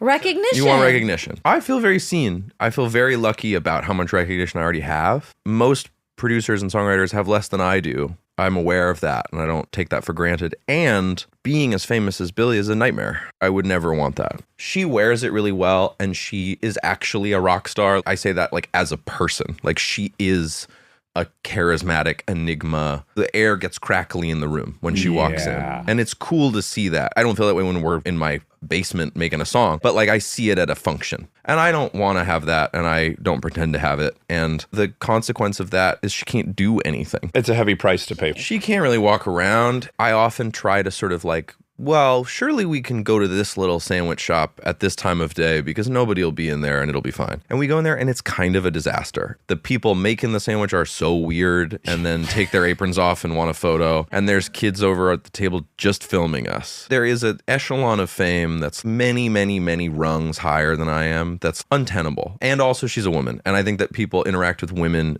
differently in the public eye. They're not intimidated by them in the way that they should be and in the way that they are respectful toward men. They have no compunctions about putting a phone in Billie's face and being like, this is my sister on FaceTime. I know that it's all a privilege and we're all lucky, but it's fucking rude. I don't actually feel bad about saying that because everybody's so checked out of common courtesy and you wouldn't do any of this stuff to like your friend or a person that was your friend's friend. It's just absolutely rude. You know, and I love that's happening right now. Sure. I see it too. What? I love it. She's your sister. You're protective of your sister. And by the way, like I don't sweet. fight with people on the internet. Like they'll say shit about me. I don't ever engage. When someone says something about Kristen, it's fucking on. And I won't complain about being famous, but on her behalf, I will do it. But what you're saying, Well, and and I your think sister, is my sister, more than I'll anyone. kill everyone in this fucking town Yeah. if they call her a name. But there's a claustrophobia. I've been around certain people where it's too much. Everyone there can't not think about them. That feels very constricting to me and scary. Yeah, it's crazy. I mean, and again, I get it. Everybody has people like that. And LA is a city like that. Whether you know them or not, whether you're in the industry or not, you will see some person who was very important to you for a period of your life at a diner. And you'll be like, Yes. holy shit, that person who's so important to me is in this elevator. And it's hard not to be weird, but it's super claustrophobic. I've had a couple instances of experiencing it on my own and I freaked out. The examples I'll give are like we were on tour a couple years ago and we were playing in Seattle and I went and had lunch with a friend in Capitol Hill, which is like a cool neighborhood. That's not a great spot for you. We'd just done it to ourselves because we were playing a show, which meant that everyone was in town in that neighborhood to see our show, which meant they knew who I was. And it was the one day a year where I have the feeling of like, oh, I can't really go anywhere and I'm getting chased. And it's so awful. Just a little bit scary on a very primitive level. You feel a little hunted. Yeah, you like walk into poles and shit. You're totally flustered and Disoriented. disoriented. Flight or fight. Absolutely. Yeah. But I guess back to the So thing who's about right? Well, I think that both of you are basically practicing empathy and you're both talking about the same thing, which is you're recognizing the Robin Andy Richter of the Armchair Expert with Dax Shepard. and when we Monica got to Padman. that. Yeah, oh You yeah. probably know implicitly how it feels to be the person always there, always participating in the thing who's not the masthead. Yes, exactly. And you're offering a version that you've experienced it in parallels, which is that you date Kristen and you have these other versions of it where you're like, I've also been the person standing there holding the microphone for the person talking. Monica will tell you 80% of the people that come up to me in real life to say hi, that they know me, they're there to say that they like my wife. They don't say they like me. They come up and they go, oh my God, I love your wife. And I go, me too. It took me 10 years to figure out what to say to that. How do you feel about people coming up to you with their friend and making sure you know that they don't know who you are? Oh, I love that. My girlfriend wanted to say hi. I guess she likes you. I don't even know who you are. Yes, That always yes, they're very happens to proud me. of that. Luke Wilson was the one who first introduced me to this concept. We were doing Idiocracy together, and he was saying, yeah, my favorite thing is I'm at a bar, and all of a sudden some guy comes up to me. He's like, I don't know who the fuck you are, but apparently everyone in here thinks you're hot shit. What do you think you're going to do? Like, think they're so sick? like, what the fuck is going on? I took Claudia to Paris one time, and we were by the Eiffel Tower. At night in the summer, the Eiffel Tower does this like glittery thing. Yeah, yeah. So we were waiting for that to happen. And it was very sweet. This girl comes up and she's like sobbing. And she's with another friend who looks shocked. And then this third, very confident, kind of smirking friend who is like, they're going crazy. I don't even know who you are. And this girl's like trembling. I'm just kind of calming her down. And I'm like, it's all right. And we take a photo. And then the other girl who's like shocked, whatever. And the third girl who this whole time as I'm taking these photos of this girl is like, who are you? I don't even know. Who cares? And finally she goes, can I have a picture? Right, of course. And I went, of fucking course not. Good for you. I go, you have no idea who I am. And I told her, I was like, you just can't do both. You can't have your Keep cake and telling eat it me too. I'm unimportant and you don't know who I am, and also beg me for a That's photo. right. You just can't do that. Yes. And I said to her friends, don't ever let her forget.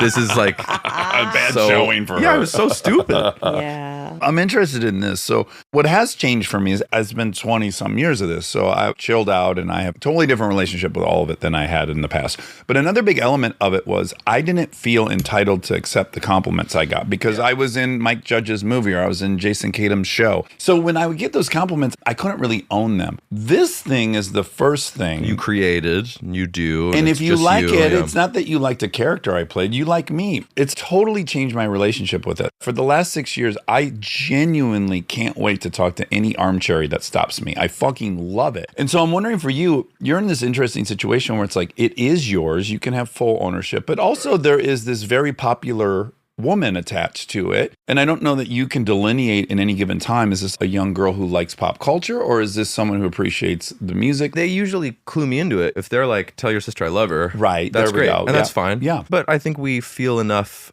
of a share in the work that if they say I love what you make, that's awesome. I put out some music under my own name and I don't feel any better or worse about that in terms of like, if somebody goes, I love your thing, I go, oh, thanks. I don't have, oh, that means so much more to me than Roger. saying you Yeah. like Billy's thing. Because I feel like we worked on it. This really ties exactly into the red carpet thing. It's truly just the ultimate message for every human being is like, if you feel it for yourself, none of the other stuff matters. You have to give yourself validation and self-esteem. Yeah. And what is obvious to me is you've given it to yourself. So whether or not the interviewer from E! Entertainment, if that's even still an outlet, really it doesn't But matter. We also give it to each other. I mean, like, That's that's the other exactly thing. it. Billy is so generous and effusive about me, to me privately or publicly to me, and I for sure feel the same way. But I think that's the other big thing is sometimes you hear these weird, like, Hall and Oates, one of those Oh. guys just They fully don't like- maligning the other Yeah. guy. Oh, they can't stand each other. I really empathize because clearly they have personal grievances, but it plays so badly. It's not Yeah, great. yeah. Look. You know. They're my favorite band, by the way. They're so talented. It is a hard pill to swallow when one part of a group says it was really a solo project or some bullshit like that. Right. And you're like, how come none of your solo projects worked then? Exactly. How come that was the only magic? Well, and I think that becomes even what fuels the resentment. It's like, I am writing all these songs. I sing them all. Let's go Hall and Oates. Point of fact, Daryl Hall is the superior musician and songwriter, and he couldn't do it on his own. He's probably going like, what in the fuck? I write these songs, I sing them all. John's just backup dancing now, and yet I can't do it without him. It's like almost probably maddening. What I'm picking up from that is that they don't love each other. Or they don't recognize what the other person's bringing. But my point is, if you love each other, then it doesn't matter. Not so much with Billy. We really are in the soup working together. But I have creative relationships with friends where we love each other. And we worked on 3 things together. And there's one that I did completely alone. And there's one that they did completely alone. And we just love each other. And it Yeah. doesn't bother me when somebody gives him credit for the thing I did or vice versa. I would love that guy to be successful. You would want Yeah, that yeah, for yeah. them. Again, that's why I'm trying to give as much empathy as I can to Hall & Oates or anybody like that. Is there actually isn't anything more painful than somebody that you hate getting credit for some shit you did. That is the worst feeling. It is. You're right. If you love them, you're like, oh, I'm It happy doesn't they matter. get to shine. It Yeah. doesn't matter. Stay tuned for more Armchair Expert, if you dare.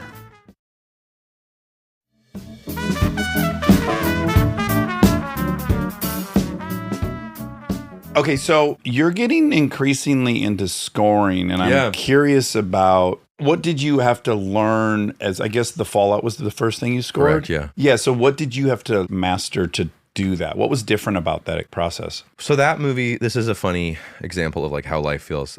Megan Park, who directed like a couple music videos for Billy years prior, comes to me and says, I'm making this indie movie. Jenna Ortega is going to be in it. I get sort of told by her, this is going to be the easiest movie you're ever going to score. It's not very much music. I trust you. Just go do it. And because I didn't know what I was doing, I'm making it feeling all sorry for myself, being like, what are they talking about? This is so hard. Yeah, of course. Because I don't know what I'm doing. Yeah. And I've now done some scoring jobs, and I'm like, that was totally the easiest scoring job I'll ever do. She was right. She was very generous, make whatever you want. She had some feedback, but it was pretty light. We had a lot of conversations and understanding. We did the spotting session where you sit with the director and watch the movie and pause it every couple minutes and go like, there should be score here. What should it be? So then I did a movie like a year Really later. quick, is the most constraining thing the bizarre length of time the thing has to be? There's actually a person whose job it is to worry about that. So you Okay. make your piece of music that hopefully has beats and it goes to this, but also you're working on it while they're still editing it. So you can't really compose a piece of music that's like, and then it starts 13 right here seconds. because they're going to cut a couple seconds out of it. So you make this piece that's kind of an approximation, and a person whose job title is music editor takes your file and conforms it.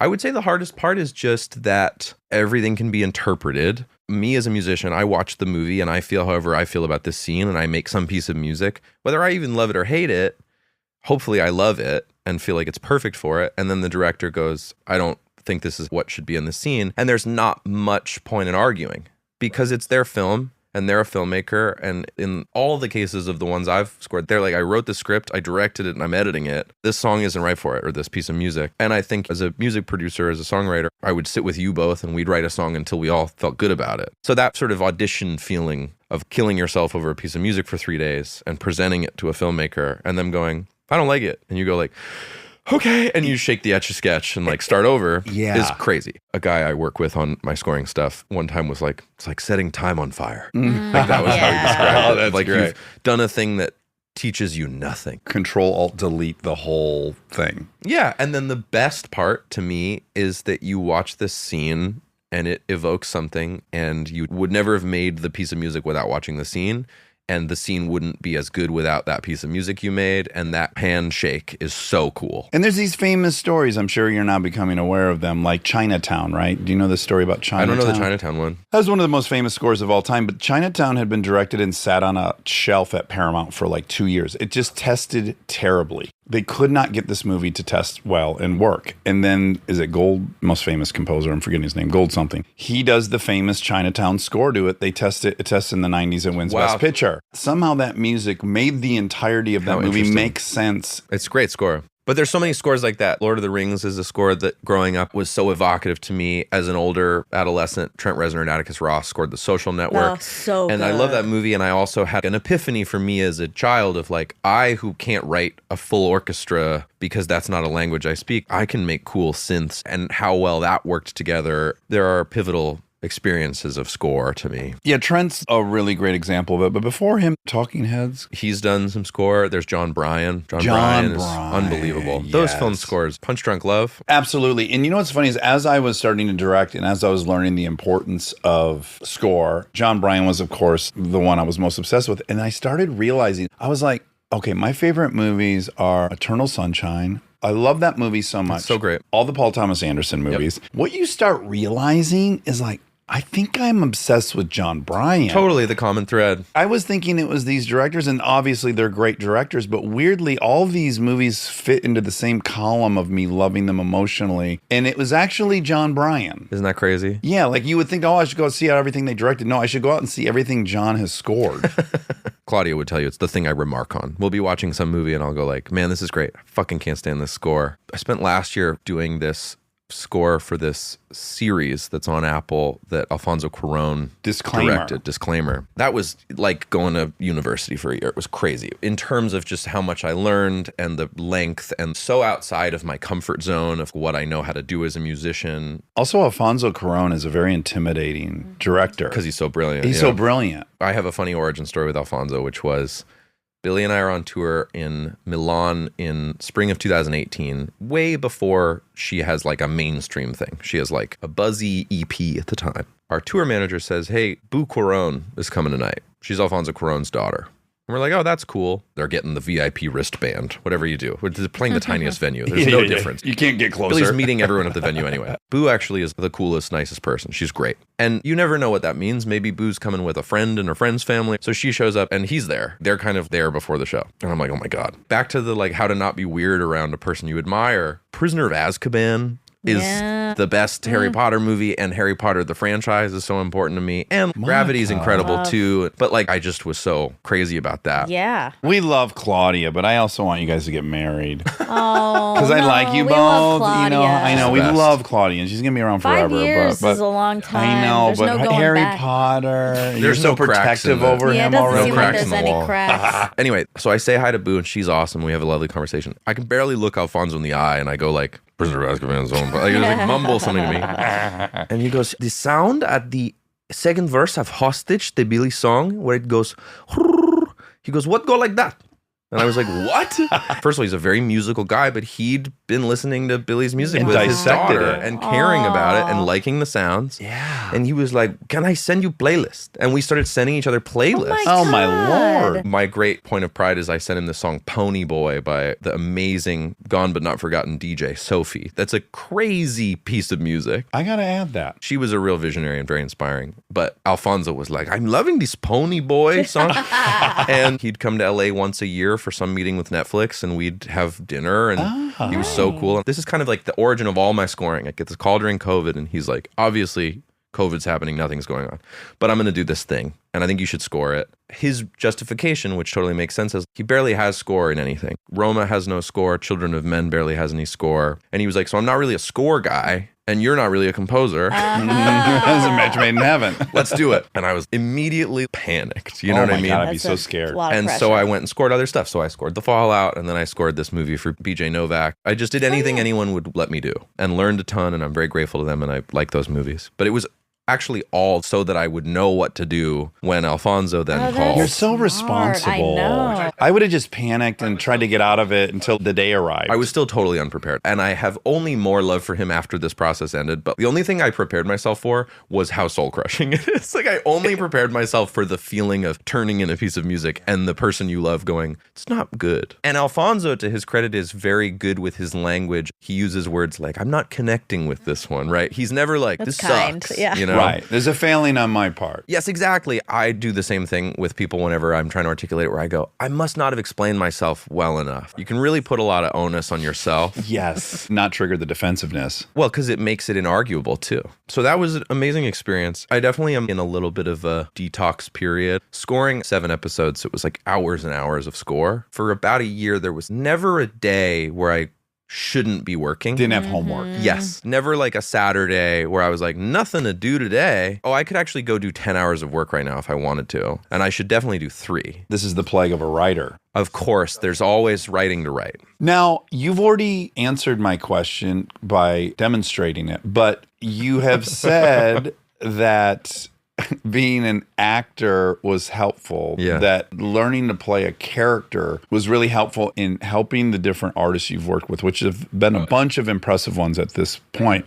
You're taking on their voice, and even you used the word vernacular, which I love, is like to make it really sound like it would be them and Where be did I their say all story. this bullshit? Being so verbose. Yeah, the exact quote. Playing characters has helped you as a songwriter, producer. It was you on the wanna red carpet. Mimic their vernacular, so it's... No, it wasn't.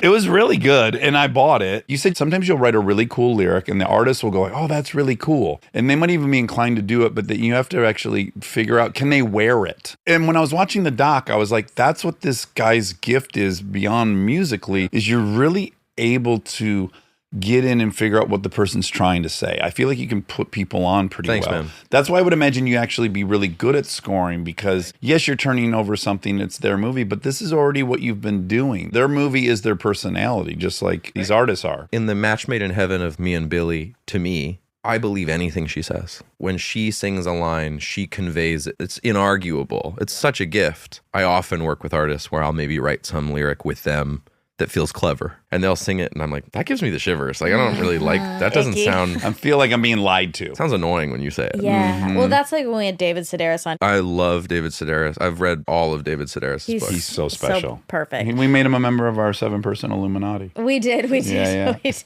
sharing his role with Bill Gates. But he said if he ever feels too precious about a line, he cuts it. So disciplined. So disciplined. I mean, it's different than what you're saying, but sort of like sounds so good to you, but then you hear it come out of someone's mouth and you're like, oh. Yeah, Like, it definitely proved fully true in scoring. The night that I made a piece that I go, oh, I don't even know if this is good at all, was the night that Alfonso would be like, this is great. And the night that I was like, he's going to love this, he would be like, this is not right. My follow-up question to that was playing these different characters as I was like, I wonder if Finneas is a mimic. And then it's Oh, yeah. already happened. Yeah. oh, done some accents. Yes, he does Alfonso. Yes. He did Arnold. Yeah. He did the French girl. This is not yeah. even cool.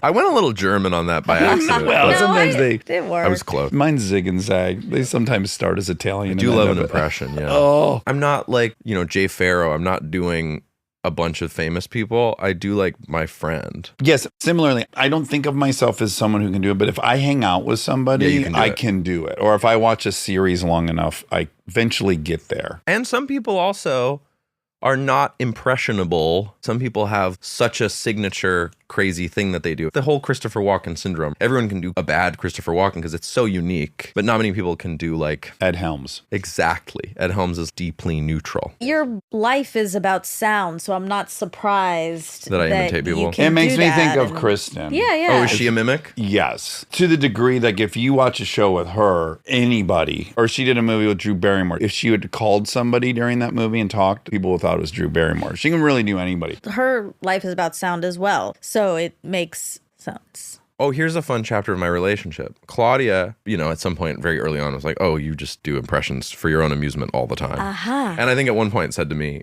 lovingly, like, would it kill you to tell the story not in this accent? Oh, I can relate to Claudia. Like, because I'm telling it about the guy that I met at the thing, and he's from Croatia, and I'm just doing the voice. And I think she was like, I get it.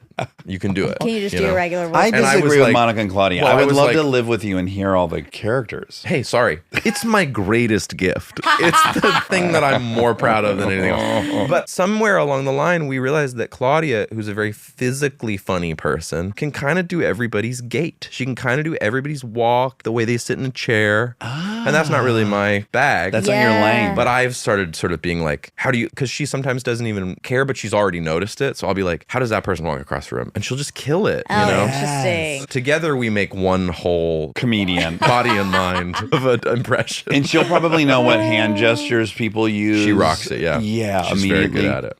Okay, you're finishing a new album. Billy's new album is done. You're done. Yeah. You finished scoring the movie. Yes. And so what do you want to do now? And are you able to take breaks? Yes. I mean, I've been sort of outside of the award season that just ended.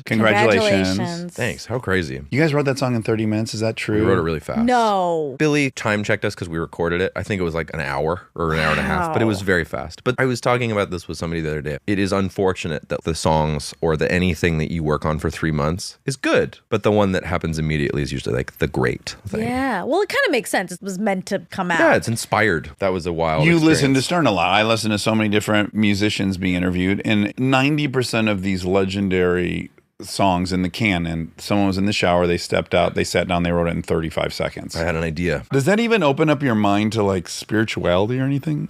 It's because it's weird, right? It's super weird. I don't mean to be dismissive of spirituality, but I don't want to use it as a crutch. You don't want to link it to that and then not be able to tap into that. Exactly. Yep. That makes sense. Kind of It's like superstitious. a superstitious. Yeah, maybe a little superstitious, but I'm much calmer. I'm doing a bunch of music with some friends of mine for maybe a solo record and some collaborative stuff in a very back to what I started making music doing, which is a bunch of people in a room playing cool stuff and making jams, which is very antithetical to the way I've had a career, which is like me and Billy in a room or me scoring alone in a room. It's all been kind of lonely. When Billy and I are together, it's not, but there's a kind of a loneliness to producing. Yes. And so Yeah. I've been trying to be very social and collaborative for fun. How old are you in the video of you and Billy at the piano? You're playing a Frank Ocean song. You With both the long look hair? so young. Yeah. I was like 18, 17. Wow. It's such a sweet video. How many people say this to you? Is your mom just so proud? Oh, yeah. Our mom is like a hilariously good person. I paid off her mortgage and she immediately started a nonprofit,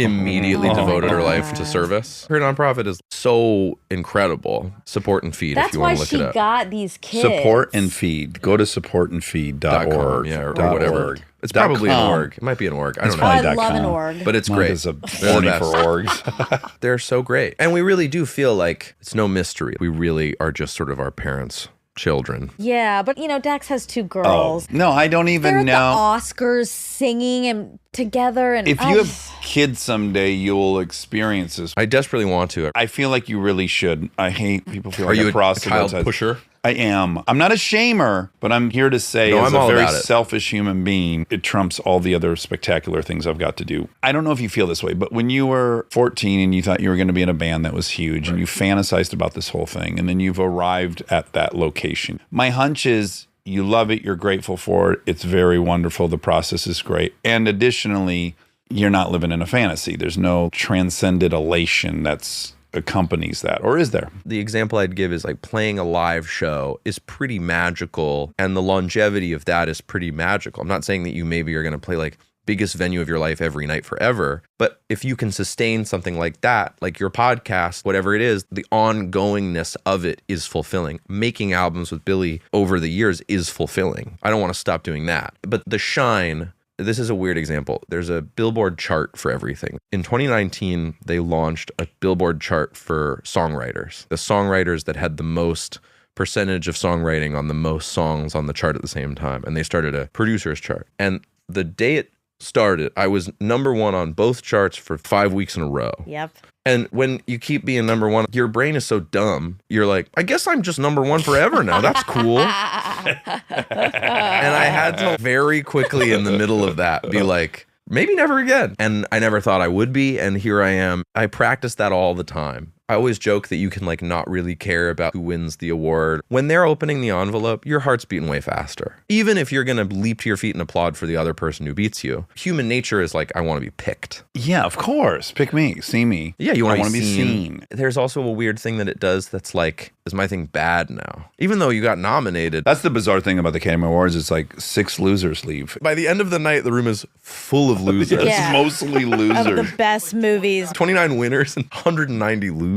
Well, the place I was going with the kids thing, and Monica's a more salient example. So I had a fantasy of owning a house as beautiful as the one you're at. yeah, it's beautiful. Yeah, but when I pull up to it, I'm grateful for it, but it doesn't give me this feeling I thought having a house this beautiful would give me. But when I drive by Monica's across the street, every time I see it, I could almost cry. It actually gives me the feeling I was fantasizing about for myself, but that I can't actually grasp. What do you attribute that to? Why does it matter so differently to you? I can be really happy for her and I can be very proud of her. And maybe if I'm proud of me, I won't be ambitious anymore. I don't know what the You can see it hiccup is. objectively when it's not you. When it's you, you're like, you're in your own brain and you're chasing something else, or there's something else you need or want or trying to get. When it's separate from you but still connected, which is what you're saying about the kids. Yes. When it's your kids who you made, I cannot imagine a better feeling in life. Do you want to know an interesting thing just related to this that our Yes. parents have always done? And Billy and I make fun of them for it a lot. Our parents have never ever told us good job. They've never ever told us they're proud of us, ever. Wow. Oh, good for them. They're keeping it I dangling. love it. And their feeling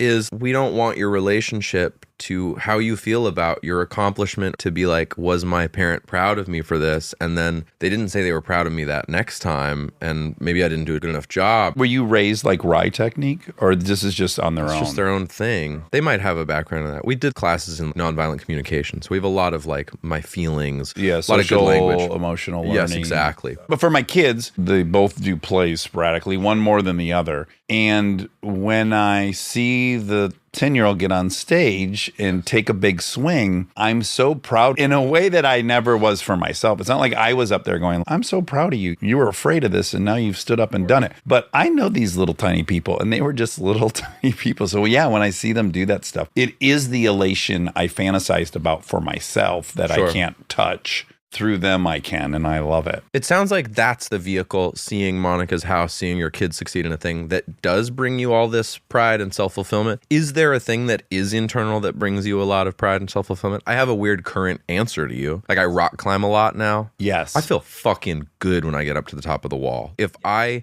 have been struggling on the thing and I didn't even get the climb at the last time I was at the gym and I go back and then I send it, I feel so good about myself. I have that on the motorcycle track. I figured you were going to say that. Yeah, because again, it's quantifiable. How fast was I today? I was faster than almost everyone there, and I'm older than everyone. Yeah, that shit, I'll go like, well, that's real. The artistic stuff is tricky because... Subjective. And I have imposter syndrome. So on some level, anytime I have success in an artistic way, I think, did I fool everyone? Is it as good as I wanted it to be? Could it ever be as good as you want it to be? Nothing weirder than coming off stage, whether you're doing this podcast live or some other thing, and like you had a shitty time. You cannot believe a person who tells you something nice. You swat it away immediately. If we have a bad show and somebody's like, you were unbelievable, your only response is like, well, now I know you're full of shit. Like, you're just no, mad to at me, the it's like, person. not only was I bad, I'm being pitied. I forced them to lie to my Thanks face. for lying to me. I feel guilty. Like I put this poor person in the situation where they got to come up and lie to me So afterwards. interesting. Yeah, so really measurable things appeal to me. Thing that you weren't good at, that you got good at, couldn't do the skill, now you can do the skill. Do you have anything like that, Monica? She had it, and then she retired. Cheerleading? Yeah, she couldn't do a Yeah. flip. It's okay. I couldn't do a flip, but then I could. Because you do a had those flip. legs. They were in my way. They were so You were dangly. scraping the bottom of the sun That's when you right. flipped up into the That's air. right. Challenge. I think I feel it when I'm with friends and they have a problem And you solve it. and we work through their problem. That's when I leave and I'm like, that was a good day. How can you not feel good about yourself there? Whether it's mediation or just offering a solution that works. Yeah, and figuring something out together, and by the end, people are better off. It feels really good to find somebody's missing pair of Yeah. sunglasses or something. That's kind of like you said, puzzles, figuring out problems. I do enjoy that. That stuff is nice. I want to go back to the Academy Award thing because I'm wondering if these are similar. So the thing that we both wrestle with, and this thing I'm striving to really incorporate, is when you have something you love, for us, then it switches to, well, fuck, I don't want to lose it. Bizarre transference from building something to then protecting something and being afraid you're going to lose it. And the way out of that thus far for me, or when I can feel good about it, and I feel like this is kind of what you're saying, which is if it goes away, it doesn't mean it didn't happen. Exactly. I feel in those fearful moments that if I lose it, it somehow didn't happen. It's weird though. It feels like that. Okay, this was my last question. Okay. And it's weird now that I'm getting to know you a little bit. I don't think it's relevant anymore. Somehow you're 36, but you're 27. 26. 26. What a dick. 26 are dicks. 10 years That's what they say. younger. 26 are dicks. Okay, so when I was 27, I felt like I could feel 30 approaching, and I felt like there was going to be a new decade of my life upon me. I got sober at 29, 2 months before I turned 30. I did start looking at the next decade of my life and starting to just think about what I wanted the life to be. I don't know, I just feel like 20s, you're throwing everything at the wall and some things are sticking, you're trying to make a living and define yourself, and then you go like, wow, I'm actually in the driver's seat. Where are we going? Are you feeling that at all? I'm so far past all the stuff I thought I'd ever be able to do. So that's awesome. But scary That's in a scary. weird You have way. a long way to go. You're like an Olympian in a weird way. Yeah, but I really do feel for people who have that kind of body clock of, holy shit, I'm only going to be the fastest swimmer for another 6 years. And then it's not even going to be close. And that must feel bizarre to sort of have this ability that's better than anyone else that's going to go away from you no matter what. I feel like I'll be able to write songs and make art forever. And that's awesome. Yeah, I'd really love to have kids. If I got told I had a terminal illness, that would be my big, like, that's the thing in my life I didn't get to do. What a shame. Yeah. That's on the horizon, hopefully. And do you need Claudia To have you need me kids to with me? explain Chat. anything to you guys about No, she super wants to have kids too. I think she just has a feeling. I'm sure that whenever we have kids, I'll look back and be like, I'm so glad that you were the person kicking the ball a little further because we're young enough She's like, hey, guess what? Big deal on my body for the year we have a kid. She has a career and a bunch of things that she's working on. I think she just has a feeling of easy for you to say. Yeah, Of course. that's fair It's not and as true. life-altering to you. But she really wants to have kids too. We're not in disagreement of anything. She's also just like, would it kill you to wait 2 years? You know? I'm like, no, it wouldn't at all. I'm very glad we waited till we were older. How old were you when you had kids? I was 38 and Kristen was 33. I think that would be a fun way to start my 30s. I was with the gal named Bree for 9 years, and our goal was when she hit 30, that was when we were going to go. And then we broke up right virtually when she hit 30. And then I was scrambling. I'm like, Yeah, oh, did you fuck. did you feel panicked? Because I it seems like you always want to have kids. I always want to have kids. And also, I'm like, I need to know someone's quality. So I'm like, Yes. oh, fuck, I'm 32. I'm going to have to date someone for a few years 4 before years, I really know. When I'm dating, I got to flip this whole thing upside down, which is what I did. That's I not a definitely great pressure. see a lot of my friends get out of long relationships at about 31 and start a very short relationship and get married and have a child. And I'm always like, well, they want to have kids. And I also, not to besmirch them, we have old parents. They had me when they were 40 and they had Billy when they were 42 or 3. So I really want to have kids on the younger side so they have fucking grandparents. My grandparents were dead. I love them and I want them to be a part of my kids' lives. I know. I don't want my kids to have kids really early, but at the same time, if they don't, I don't know that I'll meet them. Yeah, you want to meet them. No, there's going to be longevity pills. We're all living up to 200. We can all relax. Everyone can take a breath. What are you For smoking? sure and for certain, we're living to 200. So don't worry. Monica's so contrary to all information I've seen about the 9th hottest month in a row on record. We'll be lucky if our kids live Bill to 30. says it's Who's possible. Bill? Bill, our friend Bill Gates. Oh, Bill Gates? We have a friend, Bill Finneas. Gates. I will say he's an exception to that. He didn't say that we're going to live to 200. I need to be very you clear made it about up. that. Well, he says there's interesting science in the longevity space, but he's not Yeah, co-signing you're very on promising. anything. Yeah, I mean, you wouldn't want to live longer than any of your friends, though. I'm getting them those pills. Don't worry. At the gas I station? got money. Yeah, over Rhino the counter. pills at the gas I make station? money on this show. TikToks. Have you read Titan by chance? I haven't read Titan. I couldn't recommend it more. It's the biography of Rockefeller. John D. Rockefeller. Cool. It's my favorite biography I've Great. ever read. I've read a lot of biographies. I'm a biography guy. Add Titan. Okay, it's Ron great. Chernow's best book. What's your favorite biography? Have you read Acid for the Children by Flea? No. It's fucking awesome. The whole book is up until the day the Pepper starts. It's just his insane childhood and adolescence. And he's a beautiful author. I can't wait. It's great. Malcolm Gladwell did a really cool thing with them. Yes. Well, he has that whole thing with Rick Rubin. He's your brother in podcasting, Malcolm Gladwell. We love Malcolm. I saw him at Blue Bottle recently. You Actually, did? not recently, but I saw him at Blue Bottle. I was like, he's just like us. When he's in town, he east sides it a bit, which I think He is does. He cool. likes all time. Shout out. Yeah. The best restaurant. So good. So excited about that cookbook. I got a sneak peek at the cookbook. I've ordered it. I'm so excited. It's so cool. And the Yeah. chocolate cake recipes in there. I'm not sure if I'm allowed to say that. We almost moved to Laughlin a couple years ago. You did, why didn't you? Then you and I could see Then each we other. trick or treat or whatever. It'd be cute. Yes, you could be on the hayride. I'm a big like Arc Digest fucker. I Oh, love yeah. that thing. Me too. I So love Claudia, but again, that's another great thing. No. I think what my big takeaway from this is that you'd love Claudia. Yeah, I think you and Claudia that's would right. be really close. That is right. Yeah. Let's go to all time. My bad habit is just anytime I meet someone that I like, and I like Monica, I'm like, yeah, this would be a fun It hang. is a bad Like, habit because most of them are in relationships and it makes everyone uncomfortable. Yeah, and it It doesn't make me Sorry. uncomfortable. I think it's Bad just habit. nice. But I also have a best friend who I do that with. Okay. Where then I'm like, what about him? And they're like, your best friend? I'm like, yeah, he's amazing, right? I'm just always selling my friend to just be housed out. I'm assuming you're going to now live in the biggest house you've ever lived in. Yeah. What are you going to do with the room that you've never had? What's the, oh my God, I get to do this. I was really excited when I got to have like a gym. Oh, you know what's unfortunate? I do have that. I have a fantasy. There's a room that I've been planning on having in my house my whole life. I don't have it. What's wrong with you? I know. I'm just now realizing it. That's sad. What was your room? Gift wrapping room. weirdly enough, Kristen also wanted a gift wrapping. No, I think it's I a very. want the whole. I want them all on rolls and a whole area for bags, and then a whole table with rulers for the cutting, special scissors. I want that, ribbon dolls everywhere. but like sexy and hot. right. And- Not What? grandma. I mean, sexy and hot. To still be sexy. She only wraps presents Picturing in like Ed Hardy lingerie. wallpaper. And Yeah, exactly. Anyway, forgot to do that. I don't mean to yuck your yum. Go ahead. I'd never be in that room. Not as your friend. I would never be in that room because I don't like to give gifts. Oh, then we're not the What's same. your- yeah, Does it's- Claudia you're- like to give gifts? Yeah. She's thoughtful. But it's not my love language. A gift to me means nothing. Even if it's so thoughtful? No. If it's some kind of super bespoke. Oh, it would be. I would yeah. be like, oh, that's very thoughtful. I mainly just feel self-conscious about all the time they spent. Really? It's not meaningful to me. The So thing you're a that little codependent.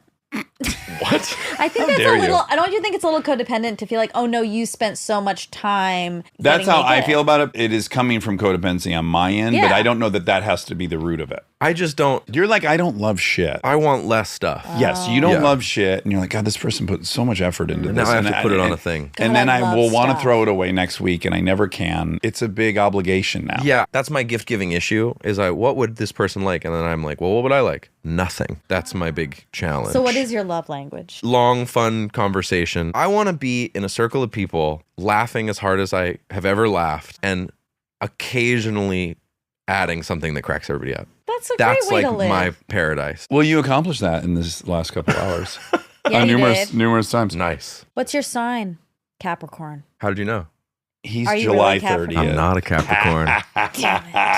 What are Did you you? read Adam Leo? Grant? I am you- a Leo. Yeah. Did you So read? classic Leo. Adam Grant. Yeah, did you read his He thing? sent it to me and he said, He lot sent of it to people me. told me to send this to you. He sent it to me, and then I said, I dare you to send this to Monica. That is the best thing to do to What a Leo. It's a mean thing, but it's the best thing to do to somebody who is curious is go, guess. And they guess, and you go, wait a minute, that's crazy. And they're so proud. And then you go, I'm not even that sign. Especially a Virgo, me. I take a lot of pride in getting things right. Pretty exciting. Every time I look up Leo traits, I'm like, fuck, those are all me. This was in Adam's article. They've done a study of 136,000 people, and they give them the wrong sign, and they All identify? They all identify. Oh, dear. Like, that's One the problem. One study. You're Of the one all about. You're the one all about 136,000. metadata. I am about and Lane metadata. Norton. Isn't the other thing, not to like just be contrarian, but isn't the other thing that our lunar calendars are so skewed that everyone who's a Leo is actually a Cancer, and everyone who's a Cancer, that it's changed so many times? It's like we've been astrology gerrymandered. We've been redistricted. Fuck. I think the explanation is so the lunar calendar is 360 days long, and the solar calendar is 365 and a quarter days. So over time, since it's been created, every 5 years it changes. That's significant. The other one that no one's going to like to hear is You have a a sun, a common moon, one. a This is rising. one that I've almost even given credit to, which is, well, the moon has tremendous power over the ocean. It's creating the tides. And so there was a study about this, and the amount of force that the moon exerts on your body and the water in your body is 1/7,000th of the force that a pillow on your face exerts. Pillow on my face exerts a lot of force, though. It's not nothing. It's not a feather on my skin. But 1/7,000th of that Sure. is probably not changing your brain chemistry. I guess I just think we're so molecular that it might just be more distributed. Okay, so you're still in on What's the your gravitational percentage? pull. Yeah, we like to do this out of 10. On what, the moon? On astrology, Zero like, how is much like do you it's think? the stupidest thing. Nothing is relevant. 10 is I plan my whole life off my chart. I definitely plan none of my life on it, but I don't have much interest in like someone like you who I think is very intelligent. I'm not like, you know what I mean? Now she's an idiot. Why would this thing make somebody that's smart not be smart? That's nice. I also want to say before we get into Adam Grant, before I talk about this ad nauseum once I read the article, Oh, you haven't read it yet. no, I'm Okay. taking my time. I believe in it also with a grain of salt. I find it so fun, and I think it's funny when it matches It's up. kind of your hobby. It's just a fun thing. And I have to say, I think most people who quote believe in it, not all, there's extremes, but they also do it because it's fun and why not? And this makes sense and that's so funny and you're so this. So it kind of is like, why are you spending energy? Well, his take on it is it can be harmful. I don't have a position I'm on going to it. read it. I've seen it be a platform for prejudice. Really? Oh my God, wow, he's a Gemini. I've seen like flat out dismissal of a person. You thought I was talking about real prejudice? No, I'm just talking about like the idea that that's a deal breaker to somebody is like pretty crazy. That's crazy. Or that you would explain the failure of your relationship on that is a little dangerous. I think you've got some more things to look I at. agree. That's very Capricorn of you to say. Okay, now I'm in. All right. Well, Finneas, this has been a blast. I want to bump into you in our neighborhood. Let's do it. Monica, If you'll I just ever let me have know his headphones schedule. in, do this. Yes, well, now we know each other. If she ever has headphones, then jump out of a bush at her. This is an audio format. I'm sort of like, I think that's Monica. I know. I've seen some pictures of her. And also, I'm not at the stage of my life where I'm like, she definitely knows who I am. I would just be coming at you as a fan. And if I'm just being a fan, then I don't want to interrupt your walk where you're listening to music. We're friends She now. has played it cool, but Monica is a super fan of Finneas. Oh, that's she so has nice. talked about you That's so cute. much over the last 6 years. Oh, man. That's so I kind. have. Thank I am you. a huge fan. Oh, I haven't told you guys this. When Claudia and I went on our second date ever, within the first 20 minutes, I was like, oh, I listened to that podcast, Armchair Expert. I remember she said, you're talking dirty to me right now about listening to Armchair Expert. Claudia. And it was like a big early facet of our relationship. We'd be brushing our teeth at her apartment or my house and like listening to the podcast. So it's very lovely to So be here and a thing that It's we've hard talked to about for years. comprehend. One of my stocking stuffers, our first Christmas, was like that cup. No, the left-handed mug. Did you buy Not the the left, $2,000? not the left-handed, just the mug. You had a $2,000 one? Yeah. Well, We did. we had it as a joke because the mugs came wrong and we had some finite amount of them, Finneas amount of them. And we said, let's put them on the website for $2,000 as a joke.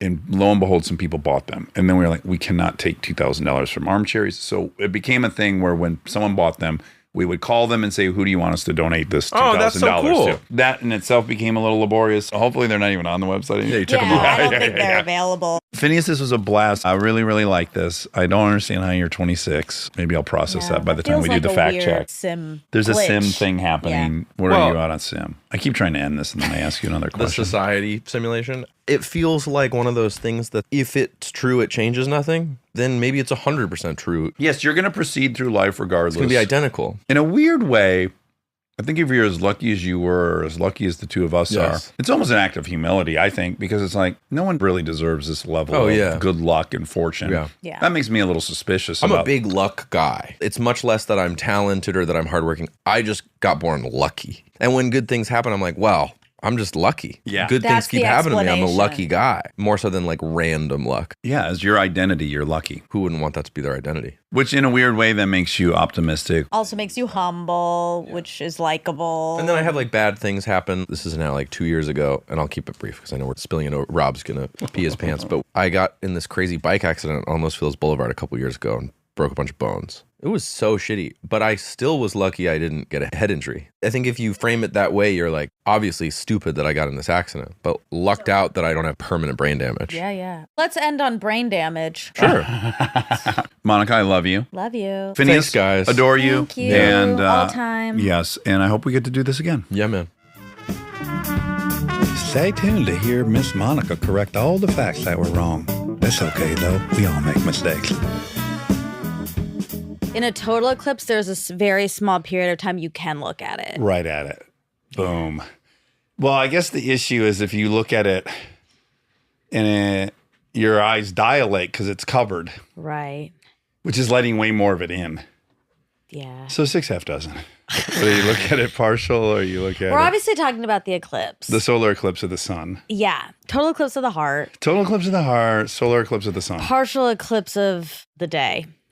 And what's a lunar eclipse? I know. I looked all this up like a And month ago and I can't already retain forgot. it. Yeah, I cannot retain. So the eclipse was an hour ago, I Yeah, guess. yeah. I missed it completely. I mean, I knew. What's annoying is I knew it You've been talking about it a lot leading up to it. and I bought then the on glasses. Oh, fuck. Well, I would be really bummed if I had bought the glasses and didn't. Because I was out there. This is what the armchair had missed. I set up my camera to do a time lapse photo, hoping that that's how I would look at it. Because, of course, I want to look at it. Yeah. And I'm so tempted. Yeah, And you know me, I'm a rule breaker. I know. Well, I was like, I don't accept that I'm not going to be able to see it. So how can I see it without damaging my eyes? Oh, time lapse. Yeah. And I go out there and I fine tune my camera. I've got it leaned perfectly. I had to lay on the ground, to get it. Yeah. And then I'm trying to predict the arc of the sun because it was supposed to start at 10:06, just come into whatever, a smidgen. Right. And then crescendo at 11:06. And then I would have guessed dissipate for a while. Set up the camera, did time lapse, went upstairs, been researching for 2 hours, went outside very excited, picked up my phone thinking it would still be time lapsing. It was dark. It shut the off. phone did not stand the test of time. I guess the trick is I knew it was pointed directly at the sun, which you might overheat. But I had covered most of the body of the camera, just left the Yeah. lenses exposed. But whatever, this is such a long story. I didn't get it. I didn't get it. That's the bottom line. You can watch a video online. Oh, I'm that's sure. a good idea. Yeah, it's not the same. Will it as be real life. ours, though? No. I'm sure you can find one. Yeah, I'm sure we could Someone find. in LA did it right. Will you type in your address and Oh, then and time lapse. time lapse and a And my clip, name and my social security number. and you'll get to watch it. I have friends who went to it. So I was just doing something very funny downstairs. Well, you were listening to Screamo. It sounded like. No, that was Sinead O'Connor, which Oh. maybe I guess is the original Screamo, you could Yeah. argue. Very Yeah. emotional, lots of screaming. Sure. I just started that up when this other thing ended, which was a list of things to do today and running out of time. So I'm like, all right, I got to change my flight and my hotel reservation for a trip. And so I'm just going to call American Express Travel and do it that way. But I also have to work out. And so I put my earbuds in, which I never use. Maybe the only first time I've ever used those to chat on the phone. Okay. I always put my phone right up to my ear. Sure. Traditional. Point is, I get on with a very helpful person and I'm doing squats, deadlifts, cleans, and bench press. Wow. In the All middle heavy. of it. Today's heavy day. Okay. While chatting and trying not to let them know I'm in the middle of squatting. Oh my God. So it would be like, okay, now I'm going to look. Let me just see what flights are available. And I go, okay, that's my cue. She's going to be busy for at least 12 reps of this squats. Oh. But it's the... Then do you mute it? Like, are you trying No, to... because I've got the earbuds in and I'm at the squat rack. The phone is on the other side of the room. I see. Okay. You follow me. And There's probably a way. Sometimes on these... Well, I you got can, nervous like, of touch that. and stuff.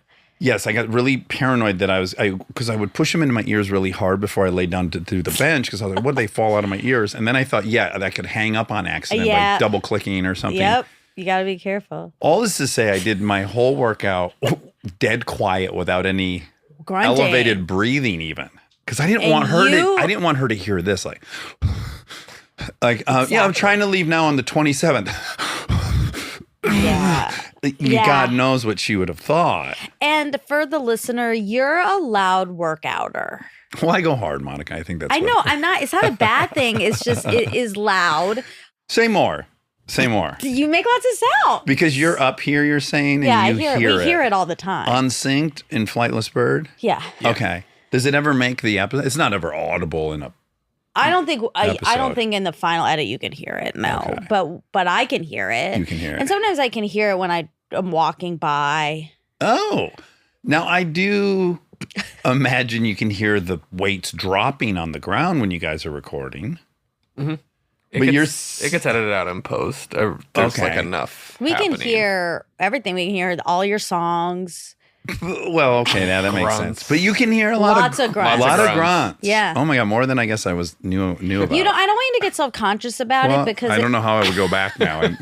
you asked for. You said I want to talk about it more. Yeah, well, I want the full picture of. It's great. Okay. It's just full exertion. Would you mimic what it sounds like? I'll close my eyes. That's one. Yeah, okay. That was my guess. That's a clearing. You guys of, are conflating some things. No, I know you. I know you hear me clearing my throat. I know down there, that. yeah. I know that's different. Standard. Yeah, that is white noise at this point. Yeah, that does. See, now the coughing and clearing my throat does not come as a surprise. Yeah. That I but there's expected. actual grunts. Even just now when I was walking by to come up here, You think you screamo, and then there's lots of sounds coming from you, mainly clearing though. Well, I am coming out of a pretty bad cold. Worst of You my always year. clear. Oh, yeah. I like it. Well, I think it's fun. I mean, I just can't not do it. At night, there's a Swedish word for it. I don't know what it is, Okay. but Kristen learned it. Okay. And it's where you get your room really, really cold before you go to sleep. Okay. It's a fun word. I don't know what it is. So we've been in the habit of leaving the doors open in the bedroom at night so it gets really cold Okay. before bed. And The doors outside. to the balcony. Right. Okay. I am going at it sometimes before bed. You know, Sure. Yeah. help. Yeah. And I was like, fucking, the poor neighbors, like, they 100% hear that because I'm up on the second story with the doors wide open and it's nighttime. Yeah. I bet you can hear it throughout the whole fucking neighborhood. Sure. Probably. I wish I could get a lung transplant, get some normal lungs.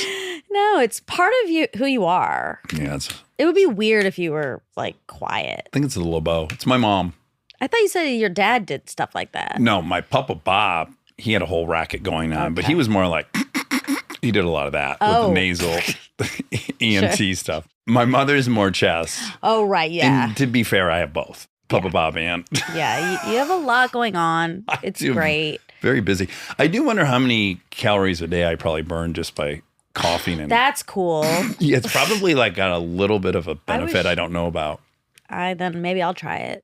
Anyways, working out talking to the lady was really kind of funny. That is funny. And new because you do make a lot of noise. So it must have felt weird. The second I hung up with her, it was like off to the races. That's probably what you You've were been hearing when holding you it heard in. this. Yes.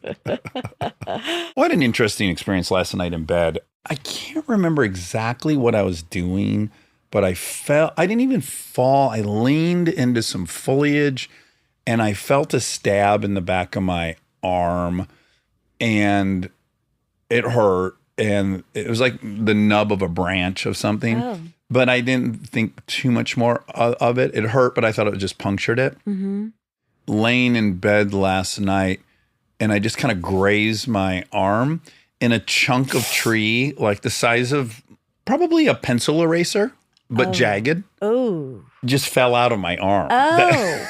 That had been in there Just for like a few days. Bad, weird splinter. Yes, but like a chunk. Ugh. And it did. My body expelled it, which is so comforting. But I did feel, I think there's still a little bit in there. But now I'm really reassured that your body does just spit that stuff out. Are you sure it wasn't just sticking out the whole time? No, because I had rubbed my hand across it Are you when sure? it Am I sure Oh, I when rubbed it my hand? happened. Yes, and I just felt like, ow. But I think it was inside and they're broken off. But over the course of a couple days, it just it like pooped it out. That's It just plopped so it out. weird. That can't I be. know. I kinda How like can that. that be? That your body just pushes it out? That's what your body does. You know Ah. that. I'm not telling you anything new. I don't know if I believe it. That your body expels things that are Well, in it? obviously poops. No, even splinters, if you don't get them out, it does push them out I eventually. have a piece of lead pencil in my fingertip from when I was like 11. I know we all think we have that. No, I can see it. I know. I think something else happens because I had that forever too, and that was my same story. Now, I know you can see it, Yeah. but if you dig your fingernail in there, you can't feel it, can you? It's pretty deep. See, But it that's might your just, explanation. No, it's probably I think just it's a stain. punctured. Yeah. No, I mean, it's And punctured. the ink gets I in can show there. you it. Many people have it, and I had it forever too. I can't remember where it went, but I had the same conclusion as you in that at some point I'm like, no, I think it's just a tattoo. Like you got punctured with some ink or something, and then just like a normal tattoo, it just stays in there, and that looks like. Yeah. I just Go remember ahead. getting stabbed by an accident. Well, and- tell us more. What happened? So Were you in my a mom and I went to like grab a pencil from her. Oh, okay. And it stabbed me like pretty deep in my finger and, And broke it off. broke off. Yeah. And your mother didn't dig in there with a needle or anything? I mean, I pulled out what I could.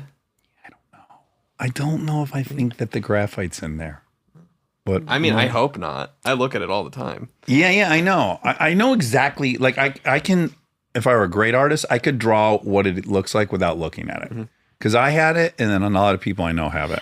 I mean, you would be sick if it really was in there. Like you'd be lead poisoned. No. There's nothing poisonous in a pencil. Pencil lead. It's not lead. It's graphite. But Why do they say that? well, no. I mean, I know that's right, but that can't be good for your body. Graphite? Yeah. I think it's pretty good for your body. No, I don't know what it is for your body, but I don't think it's toxic for your body. All right. We'll have to do never more mind. exploration. Okay. Speaking of the neighborhood, Tell me. this is for Finneas. Oh, wonderful. People have been getting Phineas impatient, Gage. and I understand why.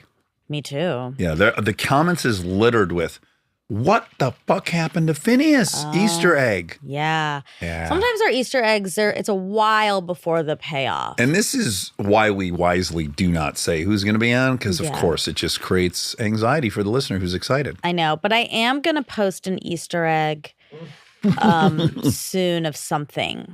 Oh, okay. All right. You want to tell me and then cut it out? Oh, well, okay. You might as well just. That's the point. What? That's fun for people. I mean, it's fun to let people in a little bit, Yeah. especially when it's someone like that. Okay. He mentioned Laird Hamilton. I don't know who that is. Oh, you don't? No, I don't. But now I do because I looked him up. He's a surfer. I strongly recommend Riding Giants. Oh, is that a It's movie? one of the most incredible documentaries ever. And that's where I became aware of Laird Hamilton. Because he was never he didn't compete against Kelly Slater or any of that stuff. He was just a lone wolf trying to ride the biggest waves in the world. And I believe invented the tow-in surfing, where there's a jet ski that has to tow you onto the face of this 30-foot wave. Wow. Yeah, and it's wild. And his personal story is really sweet and incredible. Oh, wow. Yeah, he's a neat dude. And of course, married to Gabrielle Reese. Right. I did see that on Wikipedia. What an athletic family. Okay. Is E Entertainment still an outlet? Yeah. E News. E-News. E News, E Online. Still banging it out there. Who did the Chinatown score? William Goldman. No. Do you want to keep guessing? Do you want to keep interrupting me? No, you're right about The first one. Gold. You're right about gold. Yeah. What is it? Jerry Goldsmith. Jerry Goldsmith. Yeah. Okay. You think you would have gotten it? No. Although now that you say Jerry Goldsmith, I'm like, yes, of course, that's what it is. Jerry Goldsmith. Okay. Oh, Tell me. I want to tell people what happened on Friday. Okay. The Connections was wine based, Ah, yes. and I didn't get it. And you took it pretty Really hard. bad. Took it to heart. My identity was shattered. What were the 4 words? Dry. Like sweet, dry, not fruity, dry, sweet, full, These are Mm. all like so generic. and something else. And I got very stuck on it being personality type / senses of humor. So I was like, because one of the words was ironic. Oh. So it's like, it's definitely dry, sweet, ironic, and something. Yes. And I- And fruity. Yeah. At least it wasn't like Tanniny. wine types, and you didn't miss that. No, This was like, no, that would have been too obvious. Yeah. This was just like words to describe wine, but I didn't get it. I didn't get it at all. You know, I lost connections that day. Yeah. And of course, 2 people texted me like, "Did you play Connections today?" Yeah. Because they knew I would be excited by the wine thing. Yeah, And yeah, then I yeah. had to say it over and over again. I didn't get it. I know it's rough. But Yeah, I didn't get it today. I know. Today you had a hard time. did- A lot of people had a hard time. I mean, I made mistakes. But I knew, and this is like a very bad part of my personality. I blew 2 guesses on the first one. Yeah. And then I was like, odds are I'm probably not going to get You it. So I'm didn't not going to finish. take any time. No, I just started going, I don't fucking care. And I'm going to pick fast. Okay. So this I do think is telling of people's personalities. Okay. Like most people would have maybe really hunkered down after they got those. And then I was like, well, it's not perfect. So that sucks. And then beyond 1, I don't even care. So now I'm just going to like guess because I don't even spend any more time on this one I'm mad at. Wow. I mean, I have also a bad habit in these. What's yours? If a mistake happens, it like, you know, it does this stupid thing where it like jiggles. Oh. Ugh. Fucking man. Yeah. Yeah. And when that like something visceral happens in my body, and I get very scared of that happening again. It's like that can't happen again. Okay. So I get panicked, and I feel like the pressure gets so high. And so then I'm trying to just sort of figure it all out without making any guesses. Because you're arrested with fear. Yeah. Yes. And I go and then my reaction is the complete opposite. I just get brazen once I've made some mistakes. Because I'm Yeah. like to me, you're only doing it for one thing, perfection. And everything shy of perfection, this doesn't matter. Oh my for me, God. I don't have that. I'm not viewing other people that way. But for me, I'm trying to get it perfect. And once I make one mistake, it's like, well, the whole point of that is now over. well, that's interesting. I mean, obviously perfection is ideal. It's like there's it's first place or last place. I mean- what do they say? It's all or nothing. Second place is the same as last place. Something like there's some saying in racing. Silver. Yeah, it's just like there's No, only but one that's- winner. But I disagree. Getting it all is great. But on the ones that are hard, like today, in one that's objectively hard, if I get it yeah. and other people aren't getting it, yeah. I still feel like that's a victory. win. Yeah. That's Damn the it, whole Mira. Wina. Wina. Yeah. But God bless you. Thank you, Wina, for the Thank service. you, and I we- panicked the other day that they're not paying her enough. Have you had that thought? No, I haven't thought that at all. Oh my God, yeah. I'm like, I bet they're underpaying her and she's going to walk. And where will we be without this game? No, they'll hire someone else. Oh my God, you think she's replaceable? No, I love her, but I am mad at her a lot. Of course. She's a temptress and an evil seductress and a whatever mean, thing. Sexy bitch. Yeah, sexy bitch. Tsunami between the sheets. Who is she? I wonder. I don't want to know. Yeah. Like, I don't ever want to know what her It's face looks like. probably a large man somewhere. No, it's an Asian woman. Well, that's what the name last name is suggests. Liu. I know, but it could be like a big white guy driving a No. semi truck across the It's- country thinking of these things. It's so obviously an Asian woman. Oh, wow. You are allowed to say that. Well, first of all, it's so obvious because her name reflects that. It would be like, I mean, look, you're right. Anything's possible. But it would be like if someone's name was Ravi Patel Right. and you're And they were Slavic. exactly. Yeah, Like, big Polish man. We can make some assumptions. But this person may know that there are many people on any given day who their day's been ruined by yeah. him or her, and they were smart enough to throw you off the scent. So like, I'm going to pick a female Asian name, But that's really bad. and that way no one will come from like me? yes, like because you have to understand that's almost like a meter monitor. What do you say? Meter now? You used maid. to say meter maid. See, Oh, we're not you're allowed to you're say- allowed to say that too, but I can't say that. But you know what I'm saying. Wait, we're not allowed to say that. I can't imagine you are meter maid. What do they call? Well, first of all, it implies parking it's all attendant. women, right? You're not going to call them male parking. When maids were allowed, Yeah, you if wouldn't they call were a male. a male, you should. You call him a custodian. I'm teasing. I don't know. Oh. Listen, I can't imagine you're allowed to say meter maid anymore. Okay. Parking Parking enforce, attendant. parking enforcer. Okay. Civil enforcement officer, parking enforcement officer. That person is, I've already said it on here in the past, I have the most amount of compassion for the parking enforcement because every single person they interact with is miserable to see them. know, it's true. I mean, I don't know what the suicide. I just that's a dark. job. Well, that's what they say about dentists, right? The I suicide know. rate's really high. But- Part of it is the tedium of it in the confined space they work within, and also that people are afraid to see them and they inadvertently inflict pain on people all day long. Right. So the meter enforcer is also in that position. Worse than a dentist because they don't even get paid. I gotta tell you what. Wow. This is a commitment out loud. It's not New Year's, but I'm gonna make a resolution. a second quarter resolution. I'm gonna start going way out of my way to be nice to the parking enforcement, unless they're putting a ticket on my car. No, that's I won't when- be able to control myself. I won't be mean to them. I'm not mean to them, but I can't be happy. But I think I'm gonna start really going like, "Hey, how's it going?" and kind of engage them, and I'm gonna try to tip one. Oh. I just decided that right now too. I'm gonna try to give one $100. It's like bribery. But that's what they might be nervous about. But I'll say, hey, you haven't ticketed me and I'm not asking for anything. I just appreciate you out here in these streets. Where are you going to? How often do you see them? all the time. You do? Sure, Los Angeles. Girl, they're I don't see cooking them that around. much.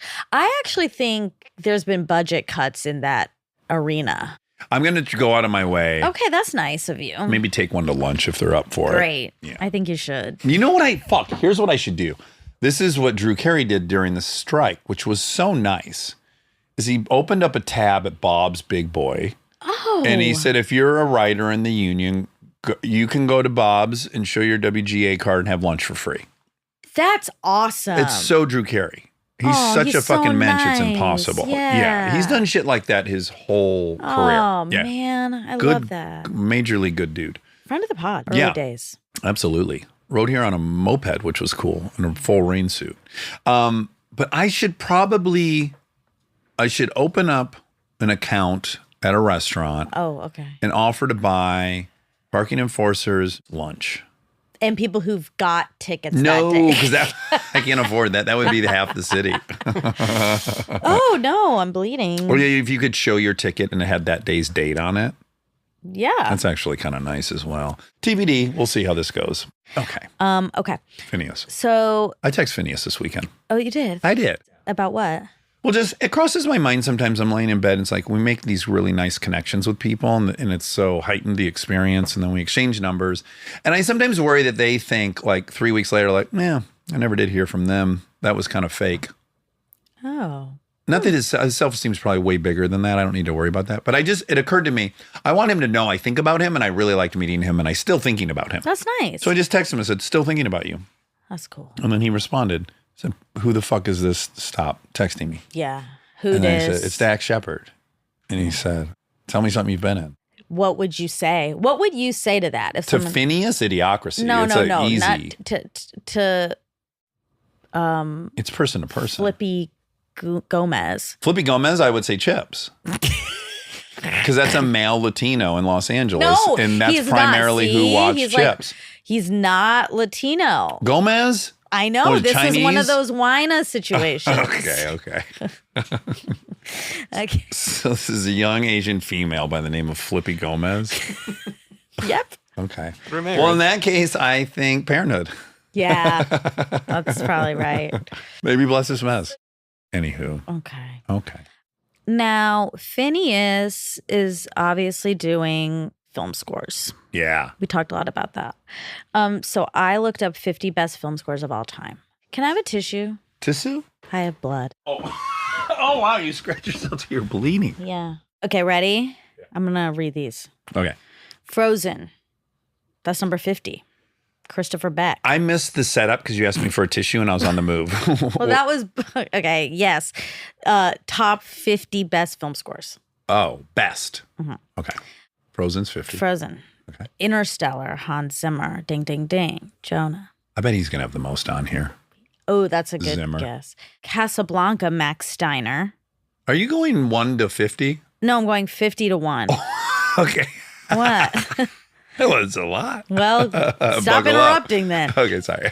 James Bond theme, Monty Norman. Superman, John Williams. He's going to be John a Williams. Yep. That's what I was well, no, I don't even know. Go ahead. Alien, Jerry Goldsmith. Goldsmith. 44, Pride and Prejudice, Dario Marianelli. 43, Inception, Hans Zimmer. Yeah. Zim. 42, Avatar, James Horner. 41, Captain Corelli's Mandolin, Stephen Warbeck. I feel like I'm doing The something Academy cool. Awards, Yeah. like you're listing the nominees. Yeah, That's I what feel it sounds that. like. This is a good time for me to You're practice. taking the right pause. Thank Hans you. Zimmer, Interstellar. Gives time to show the clip, a little bit of the clip. Exactly. Once Upon a Time in the West, Ennio Morricone. Morricone. Marconi cherries. 39, Romeo and Juliet, Craig Armstrong. This is Baz Luhrmann's Great. Romeo and Juliet, Craig Armstrong. Jaws, John Williams. John Williams. The Big Country, Jerome Morose. So we got John Williams and John Goldfeld. No, Jerry Goldsmith. Jerry Goldsmith and John Williams. Oh, they're not even related. Why do I Possible. think those are the same name? No, not even close. I know. Well, they both the J's. That's weird. But you also have James Horner. That's 36, Titanic. 35, Pirates of the Caribbean. Hans Zimmer. Hans Zimmer and Klaus Badelt.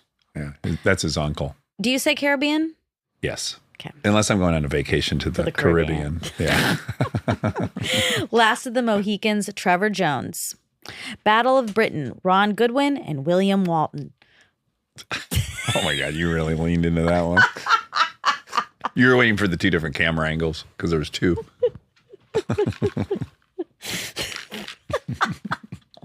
32, The Dam Busters, Eric Coates. 31, Back to the Future, Alan Silvestri. The Godfather, Nino Rota. Oh. Apollo 13. I just want to preemptively say, Tootsie, you better be on here. Okay. All right. And Johnny Greenwood for There Will Be Blood. Oh, that was a good one. Okay. Apollo 13, James Horner.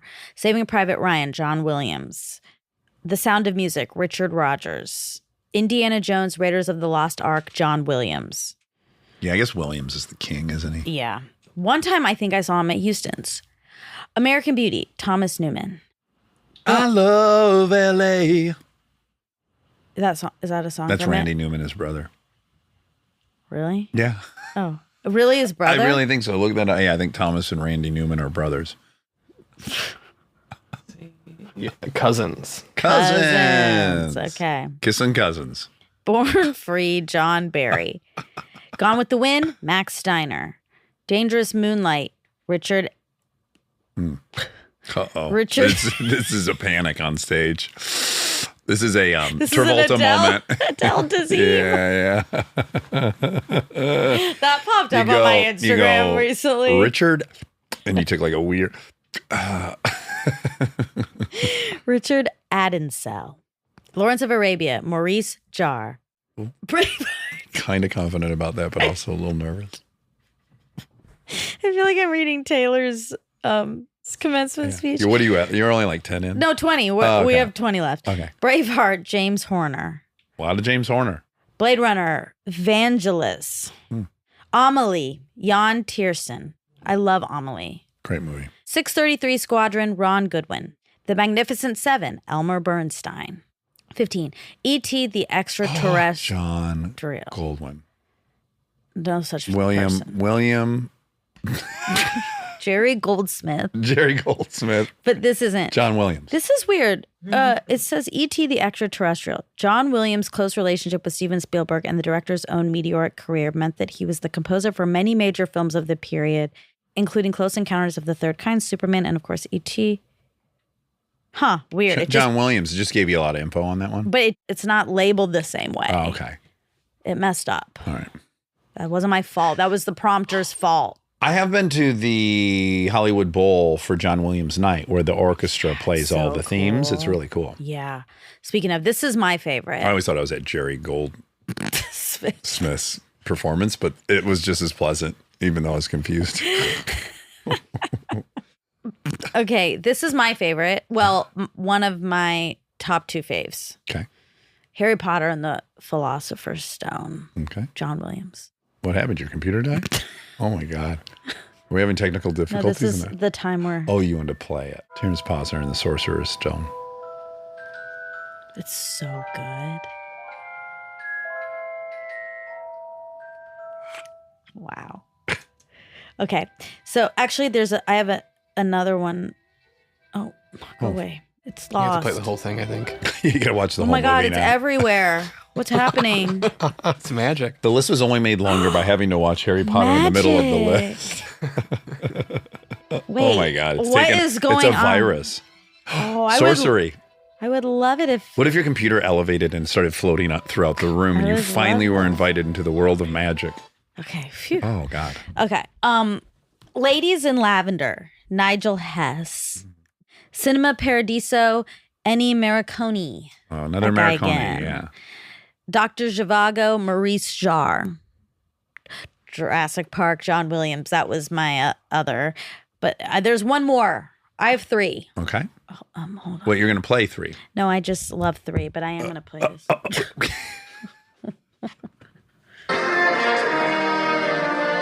So good.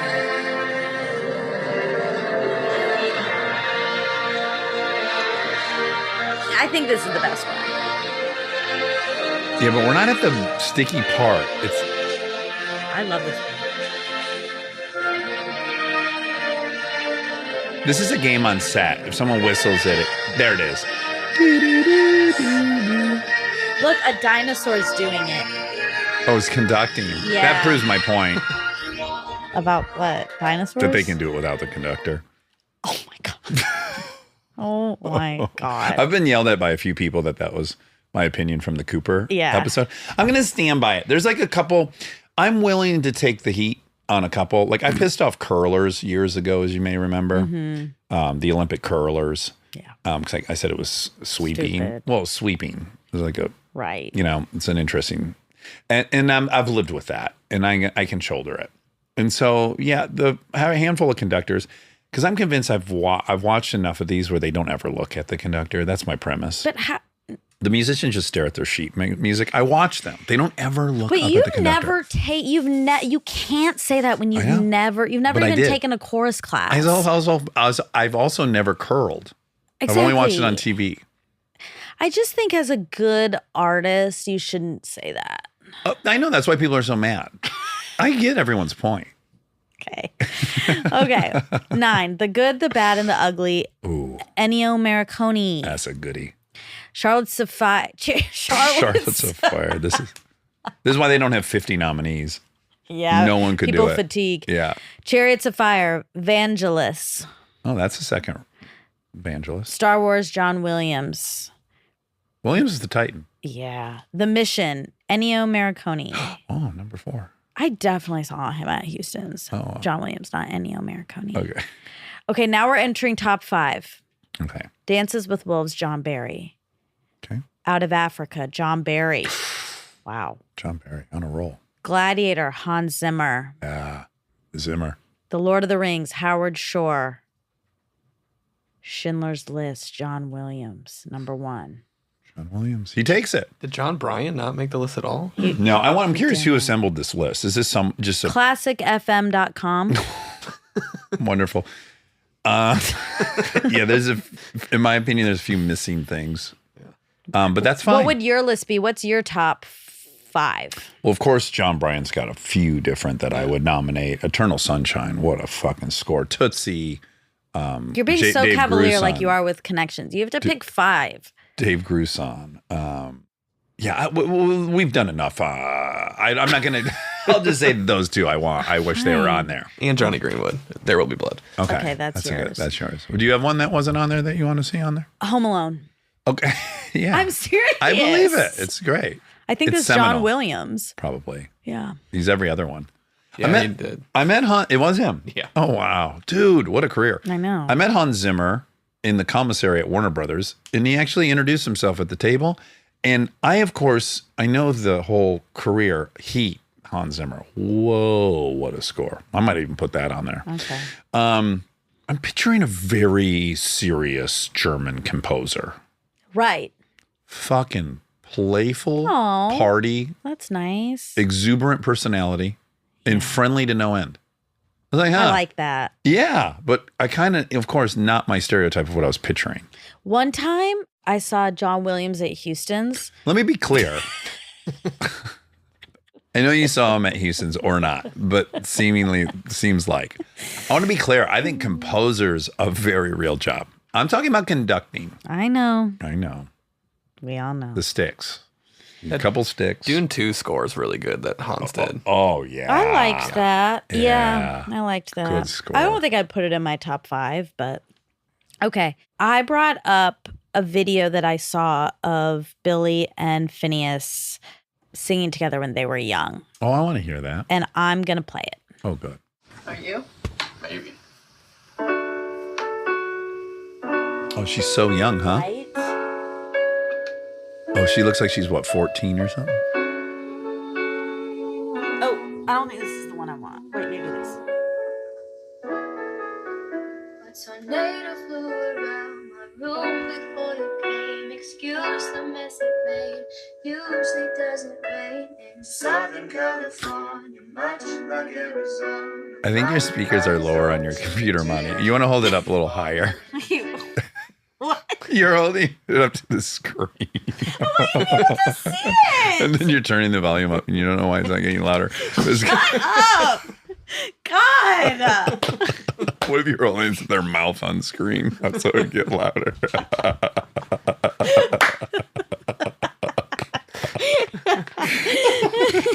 What's going on?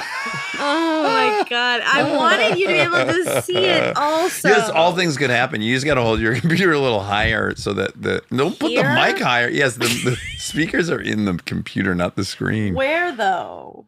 I think around coming out the Oh, keyboard these. area. Yeah. Okay, All right, fine. resume. Uh-oh. Harry Potter.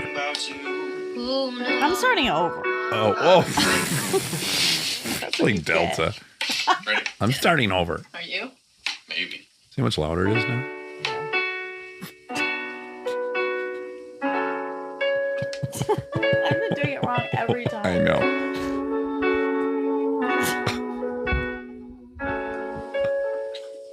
A tornado flew around my room before you came. Excuse the mess usually doesn't rain in Southern California, much like Arizona. My eyes don't shed tears, but boy, they bow when I'm thinking about you.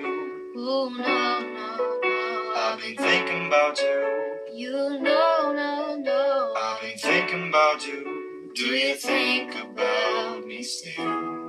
Do you? Do you? Or do you not think so far? Cause I've been thinking about forever. Or do you not think so far?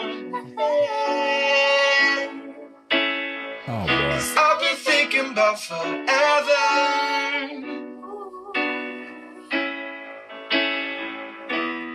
I don't like you, I just thought you were cool enough to kick it. Got a beach house, I could sell you an idol. Since you think I don't love you, I just thought you were cute. That's why I kissed you. Got a fighter jet, I don't get to fly it. Throw $1 million down, thinking about you. Ooh, no, no, no. I've been thinking about you. You know, no, no. I've been thinking about you. Do you think about me still? Do ya? Do ya? Or do you not think so far ahead? Cause I've been thinking about forever. Or do you not think so far ahead? Cause I've been thinking about forever.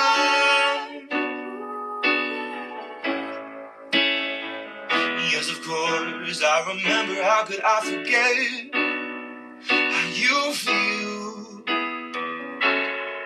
You know you were my first time, a new feel. It won't ever get old, not in my soul, not in my spirit, keep it alive. We'll go down this road till it turns from color to black and white. But do you not think so far ahead? Cause I've been thinking about forever.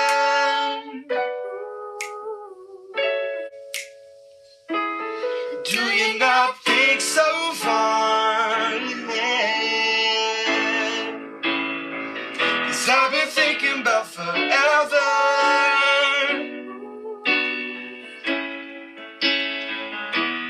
Do you not think so far ahead?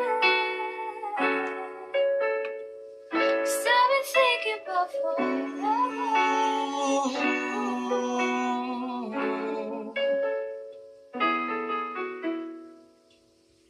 Good God.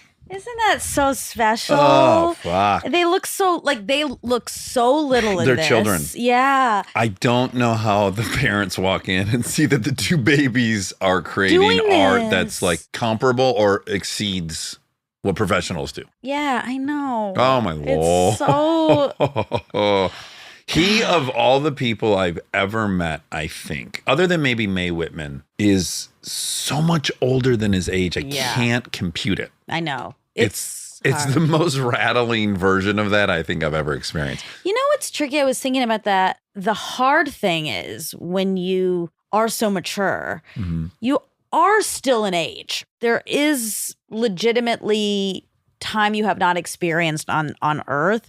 And so I think it's actually like if you fuck up or if you're not always mature or like showing, you know, I yes. feel like people take that much worse. I know exactly what you're saying. I do it to Lincoln sometimes, which is she's so smart and aware and misleadingly old. Right. Yeah. And every now and then I'm like, oh, right. And she's 10. 11. Yeah. Yeah. Yeah. She is 11 now. But I would think it a lot when she was 10. Like, Right. I get reminded like, oh, yeah, she's just a little girl still. Exactly. Yeah. So I think it's yes, he is so mature, but he is still a 27-year-old Yeah. Man. guy. Yeah. Guy man. Yeah. Yeah. Anyway, so Also, cool for the parents. when I watch that, and this shouldn't be my thought process, I should just enjoy it. But I do go, I have nothing to offer like that. That is so special Oh, and powerful It is. and otherworldly. And I just am like in awe and humbled by the talent. Me too. You have your grunts. Thank you. Yeah. Thank you for reminding me. You're welcome. Yeah. I was feeling a little low about myself, but now that I remember I grunt Yeah. Tourettically, I feel a lot better. It's unique to you. It is. Everyone knows where I'm at all the time. Yeah, you're not I'd be a bad assassin. Yeah. Yeah, I That can't- probably feels bad. It does. Because I think I'd be good on the sneaking up on people, but Yeah. I would inevitably have I to don't know clear if my you would throat. because you're so big. But I'm ballerina-like on my tiptoes. I'm cat-like. Ugh. Cats. Oh, They cat eat, scratch fever. they Huh. eat your head off. That's all I can think about. All right. Let's see. That's it, I think. Oh no. Support and feed his mom's nonprofit or his mom's charity is a .org. Oh, that was confusing to me. The name of it sounded like a call to action for me. I thought you were saying support and feed his mother's, Oh, and I'm waiting for the name of, I see. but that's in fact the name of it. Supportandfeed.org. Oh, we talked a little bit about Adam Grant's astrology. Takedown? Yeah. You haven't read it yet? No, I did. Oh, I you did did? read it. Yeah. Okay. You don't care? I mean, I see what he means. Like, I see what he means. I His also intentions, think yeah. it's fine if people believe in it. Oh, totally. So, Me too. I do admire, though, weirdly, the audacity to take on something that people like so much. yeah, it's like Taylor Which Swift. also has like no impact. So there is something about it that it feels not brave, but weirdly, it is. Does that make sense? I guess he must really, because I mean, we love Adam, and I know I love him. He's not trying to be provocative. Like, I don't find Adam to be that necessarily. I think he thinks this is an actual problem. Potentially harmful. Yeah. In which case, I understand why he took the time. But it's not a problem for me, so I'm going to keep doing it. It's only enhancing your life and making it more fun. Today, I read, we should read yours. Oh, okay. Because the eclipse. Oh, Like, that has a big yeah, it's huge. impact. It's huge. Try this time lapse eclipse, but phone turns Oh, off. God. I'll start believing if it references my failed eclipse time lapse. Oh, my God. Don't make it up. I see you staring I'm now. not. I'm looking for it. God. So you're thinking. This is about the eclipse. Okay. Our struggles give us a unique perspective and maturity, allowing us to turn personal pain into valuable insights that enrich our lives. In this eclipse season, you have an open invitation to transmute the challenges you faced within your home, family, and sense of belonging into a wisdom that equips you with newfound inner courage.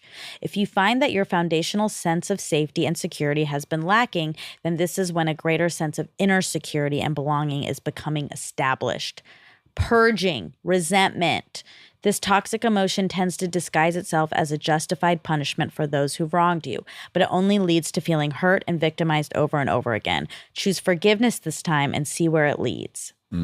Inviting better boundaries. The weight of the world's sorrows is too much for any person to bear, and you do not have any imperative to heal everyone. By acknowledging your ability to guide and support while also having boundaries that prevent you from feeling responsible for the happiness of those around you, you'll avoid emotional exhaustion, and others will inevitably follow your lead. Oh, my God. Of course. No wonder people believe in this stuff because every one of those things I was able to immediately attach Connect to to. something, yes, Yeah. that's currently going on. Yeah, I know. Astrology. I'm back in. I read Adam's thing.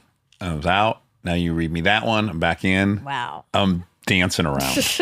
You're all over the place. I'm all over the map. All righty. All righty. I love you. Love you.